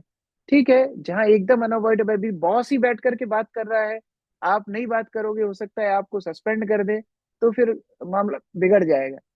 लेकिन जहां आपके कलीग्स हैं, जूनियर्स हैं, वो फालतू बात कर रहे हैं, तो आपको समय व्यर्थ करने की जरूरत नहीं है। गिरिजा सोलंकी, जन्म मृत्यु भगवान की मर्जी से होता है, तो फिर आत्महत्या में भी भगवान की क्यों मर्जी हो सकती है? इसका उत्तर हमने आज ही क्लास में दिया। आपको हमने लव ट्रायंगल दिखाया था। जीव इच्छा करता है तो भगवान अनुमति देते हैं, तो प्रकृति सहायता करती है। लेकिन ये साइकिल शुरू कहाँ से हुई? जीव की इच्छा से। तो जीव अगर अच्छी इच्छाएं करेगा तो भगवान वैसी ही इच्छा अनुमति देंगे, अगर वो बुरी इच्छा करता है तो भगवान वैसी अनुमति देते हैं। आलोक सा, प्रभु जी हम पहले भक्ति में आते हैं और फिर हमारा भक्ति क्यों रुक जाती है? क्योंकि हम ठीक मार्गदर्शन नहीं करते हैं, वैष्णवों की निंदा करते हैं, ठीक प्रकार से साधना नहीं करते, इसलिए हमारी भक्ति रुक जाती है। मार्गदर्शन में भक्ति करनी चाहिए। विकास शर्मा जी लिख रहे हैं, प्रभु जी हम बच्चों को अध्यात्म के लिए कैसे जोड़ें और उनको गीता जी की ओर डाइवर्ट कैसे करें? बच्चों को माता पिता में भगवान दिखते हैं। बच्चे वही काम करते हैं जो माता पिता करते हैं। हमने ही तो बच्चों को झूठ बोलना सिखाया, नहीं तो बच्चे थोड़ी झूठ बोलते थे। हम ही बोलते हैं कि बोल दो बेटा पापा घर पे नहीं है, हम ही बोलना सिखाते हैं। खाने की आदत माता पिता से ही आती है। अच्छा, बोलने की आदत भी माता पिता से ही आती है, इसलिए तो हम बोलते हैं मदर टंग। तो बच्चों को सिखाने का सबसे अच्छा तरीका है आप भक्ति अच्छे से कीजिए। आप सुबह उठिए, नियमित रूप से हरिनाम का जप कीजिए, भगवत गीता पढ़िए, धार्मिक सिद्धांतों के अनुसार अपना जीवन जिए। जी जी करके बच्चों के लिए एक अच्छा उदाहरण बनिए, बच्चे अपने आप उस मार्ग पे आएंगे। और उसके साथ साथ अगर आपके आसपास इस्कॉन मंदिर है तो वहां पर बच्चों के लिए भी अलग से प्रोग्राम होते हैं। छोटे छोटे बच्चों को हम भगवत गीता इत्यादि आ, आ, शिक्षाओं को देते हैं, तो अब वहां भी बच्चों को उस सेशंस में भी भेज सकते हैं। साहू सोनम, प्रभु जी जैसे हमारे आसपास के कुछ लोग भगवान के बारे में सुनने में इंटरेस्ट नहीं लें, पर हम चाहते हैं कि वो भी भक्ति में लग जाएं, तो हम कैसे एफर्ट कर सकते हैं? आप अपने घर में कुछ प्रोग्राम्स रख सकते हो, भक्त लोगों को इनवाइट कर सकते हो इस्कॉन मंदिर से। वो ऐसा कुछ एक छोटा सा सेशन रखेंगे जिसमें आप अड़ोसी पड़ोसियों को बुलाइए, और वो अड़ोसी पड़ोसी जब उनसे सुनेंगे तो उनको ज्यादा प्रभाव होगा। क्योंकि कई बार हम पास में रहते हैं ना, तो बोलते हैं घर की मुर्गी दाल बराबर, तो हम हमसे सुनने में वो इतने इंटरेस्टेड नहीं रहते। लेकिन जब कोई बाहर से भक्त आकर के कुछ अच्छा सा प्रोग्राम करते हैं, कीर्तन करते हैं, तो लोगों की उत्सुकता धीरे धीरे जागृत होती है अध्यात्म में। ओके ओके, शिव राणा, प्रभु जी सुसाइड के बड़े प्रश्न आ रहे हैं लोगों के अंदर। अच्छा, सुसाइड की चर्चा हुई थी आज। प्रभु जी सुसाइड करके प्रेत योनि में जाते हैं, बट प्रेमानंद महाराज ऐसा बोलते हैं कि भगवान केवल उतना ही दुख देते हैं जितना आप झेल सकते हो। तो फिर जो लोग सुसाइड करते हैं उन्हें इतना अधिक दुख क्यों मिलता है कि वो अपनी जान ही ले लेते हैं? भगवान तो जानते हैं कि इतने दुख के कारण उसने अपना शरीर त्याग दिया, तो उस आत्मा को सजा क्यों मिलती है? देखो, जो प्रेमानंद महाराज जी ने बोला वो एकदम सही है। भगवान हमारे शत्रु नहीं है, भगवान हमारे हितैषी है, और भगवान जानते हैं कि इस जीव को कैसे मैं सुधार सकता हूँ। तो आपको ऐसा लग रहा है कि वो उसके साथ बहुत अन्याय हो रहा है, लेकिन वास्तव में भगवान उसके साथ जितना भी कर रहे हैं उसके उत्थान के लिए ही कर रहे हैं। अच्छा, कई बार ना हम लोग जब प्रचार के लिए भी जाते हैं, तो कई माताएं अपने बच्चों को कभी कभी थप्पड़ मार देती है। तो मैं ही उनको बोलता हूँ, अरे आप क्यों बच्चे को मार रहे हो? तो फिर वो माता बोलती, प्रभु जी आपको थोड़ी संभालना है बच्चे को, मुझे संभालना है, आपका बच्चा थोड़ी है, मेरा बच्चा है। तब मुझे समझ में आता है, अरे हाँ, ये उसकी माँ है, वो माँ ज्यादा अच्छे से जानती है कि बच्चे को कैसे पालना चाहिए। उसी तरह से ऑल्दो हमको ऑब्जेक्टिवली दिख रहा है, अरे अरे कितना अन्याय इसके साथ हुआ, लेकिन भगवान जानते हैं उसके पूर्व कर्म कितने भयंकर थे, और उस कर्म के अनुसार उसको बहुत छोटी पनिशमेंट दी जा रही है। अगर एकदम हिसाब किताब भगवान लगाते तो उसकी क्या दुर्गति होती, ये भगवान को ही पता और उस जीव को ही पता है। कनक सोनी जी का प्रश्न है, सब कृष्ण भक्त टीका क्यों लगाते हैं? क्या ये टीके का रहस्य क्यों लगाना चाहिए? देखिए, ये टीका है भगवान के चरणों का सूचक। ये दो रेखाएं भगवान के चरण हैं, तो ये दो चरणों को मस्तक पे लगा करके भक्त लोग भगवान का स्मरण हमेशा करते हैं। और दूसरी बात है, ये टीका देख करके दूसरों को भी भगवान का स्मरण आता है। जैसे कोई पुलिस ऑफिसर वर्दी ना पहने तो हमको पता ही नहीं लगेगा कि किससे जाके मदद मांगनी है। डॉक्टर अपनी ड्रेस ना पहने तो पता ही नहीं लगेगा कि डॉक्टर कौन है। उसी तरह भक्त लोग तिलक लगा करके जाते हैं तो लोगों को पता होता है, अरे ये वैष्णव है। उनको देख करके लोगों को भगवान का स्मरण आ जाता है। तो ये मंतव्य से, दोनों मंतव्य से, एक तो खुद को भगवान का स्मरण रहे और दूसरों को भी भगवान का स्मरण आए, हम तिलक लगाते हैं। मंदिर में कृष्ण जी के साथ, ओके ये हो गया प्रश्न। मैथिली देवी दासी, मंजुषा माता जी का भी ओके। श्री सीताराम, प्रभु जी साकेत धाम और गोलोक वृंदावन और स्वर्ग में क्या अंतर है? जैसे जो शिष्य श्री संप्रदाय से हैं तो उनके अच्छे कर्म से साकेत धाम जाते हैं। देखिए, श्री संप्रदाय भगवान विष्णु के ही उपासक होते हैं, और ये चारों संप्रदाय विष्णु उपासक हैं, वैकुंठ के अलग अलग धाम में जाते हैं। अब वैकुंठ में कई धाम हैं, जैसे नृसिंह देव का धाम है, वामन देव का धाम है।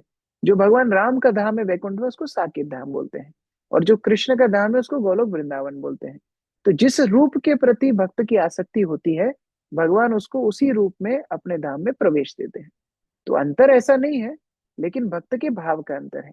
भगवान राम के साथ दास्य भाव में जो सेवा करता है साकेत धाम जाता है, और कृष्ण के साथ तो कई रस हैं, साख्य रस भी है, वात्सल्य रस भी है, माधुर्य रस भी है, तो वो आस्वादन वो गोलोक वृंदावन में करते हैं। जी प्रभु जी।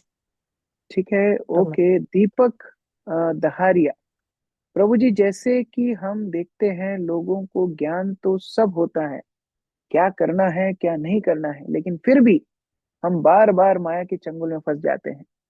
हमने पिछले सेशन में अर्जुन से यही प्रश्न सुना था। अर्जुन भगवान को यही बोलते हैं, बार बार बलवत हमको माया खींच लेती है, क्या करना चाहिए? भगवान बोलते हैं, दृढ़ता से ज्ञान की तलवार से माया का सामना करना चाहिए। तो दृढ़ता से जब हम आगे बढ़ते हैं, भगवान हमारी मदद करते हैं। इसमें गुरु का आश्रय हो, प्रॉपर मार्गदर्शन हो, प्रॉपर परंपरा हो, भक्तों की संगति हो तो सरल हो जाता है। ओके, ईश्वर की मर्जी के बिना पत्ता भी नहीं हिलता, ये हमने क्लास में चर्चा किया है, हो सकता है आप लेट ज्वाइन करे होंगे। जीव इच्छा करता है, भगवान अनुमति देते हैं और प्रकृति कार्य करती है, इसलिए हम बोलते हैं भगवान की इच्छा के बिना कुछ भी नहीं होता। तो भगवान अनुमति जब तक ना दे तब तक कोई कार्य नहीं होता। ओके, मूर्ति पूजा जरूरी है क्या? सिर्फ माला करना या नाम जप करना काफी नहीं है क्या? देखिए, कलयुग में केवल नाम ही काफी है। भगवान के नाम का अगर आप जप कर रहे हो तो आपको कुछ और करने की आवश्यकता नहीं है। लेकिन फिर भी भगवान का मंदिर बनाया जाता है, उनके श्री विग्रह की स्थापना की जाती है, जिससे हम भगवान को सेवा कर पाए। अब नाम जिसका जप कर रहे हैं उसका दर्शन करने में क्या बुराई है? जिसका नाम जप कर रहे हैं उसको श्रृंगार करने में क्या बुराई है? जिसका नाम जप कर रहे हैं उसके सामने कीर्तन करने में क्या बुराई है? तो इसीलिए मंदिर का भी अपना एक स्थान है जो हमारे नाम जप में ही सहायक होता है। अब देखो, आप यही नाम जप सिनेमा थिएटर में बैठ करके जब करोगे और यही नाम जब आप जब मंदिर में बैठ के करोगे तो अंतर तो है। तो इसलिए मंदिर का भी उपयोगिता है, विग्रहों की पूजा की भी उपयोगिता है, यद्यपि नाम सब कुछ है। आप पेरेंटिंग के बारे में कुछ बताइए। देखिए, पेरेंटिंग के लिए एक अलग सेशन करेंगे तो अच्छा रहेगा। वैसे मैं पेरेंटिंग के ऊपर 2-3 जगह सेमिनार कर चुका हूँ, लेकिन ये विषय इतना विस्तृत है कि 2-4 मिनट में बताना मुश्किल है। कर्म योग में रहते हुए कृष्ण जी के मार्ग पर चलती हूँ, पर फिर क्योंकि कर्म बंधन में है तो कुछ लोगों की वजह से फिर गुस्सा एक्सेट्रा वजह से रास्ता भटक जाते हैं, क्या करें? अच्छी संगति करें। मोनिका शर्मा जी का प्रश्न है, अगर आप बुरी संगति की वजह से भटक जाती हैं, अच्छी संगति कीजिए जो भक्ति में आपको आगे बढ़ाने का प्रोत्साहन दे। ऐसे मित्र, ऐसे भक्तों की संगति नियमित रूप से करिए। मंदिर आइए, मंदिर में, इस्कॉन मंदिर में जो भक्त है उनसे संगति कीजिए, ऐसे प्रोग्राम्स अटेंड कीजिए जिससे आपकी प्रेरणा बनी रहे।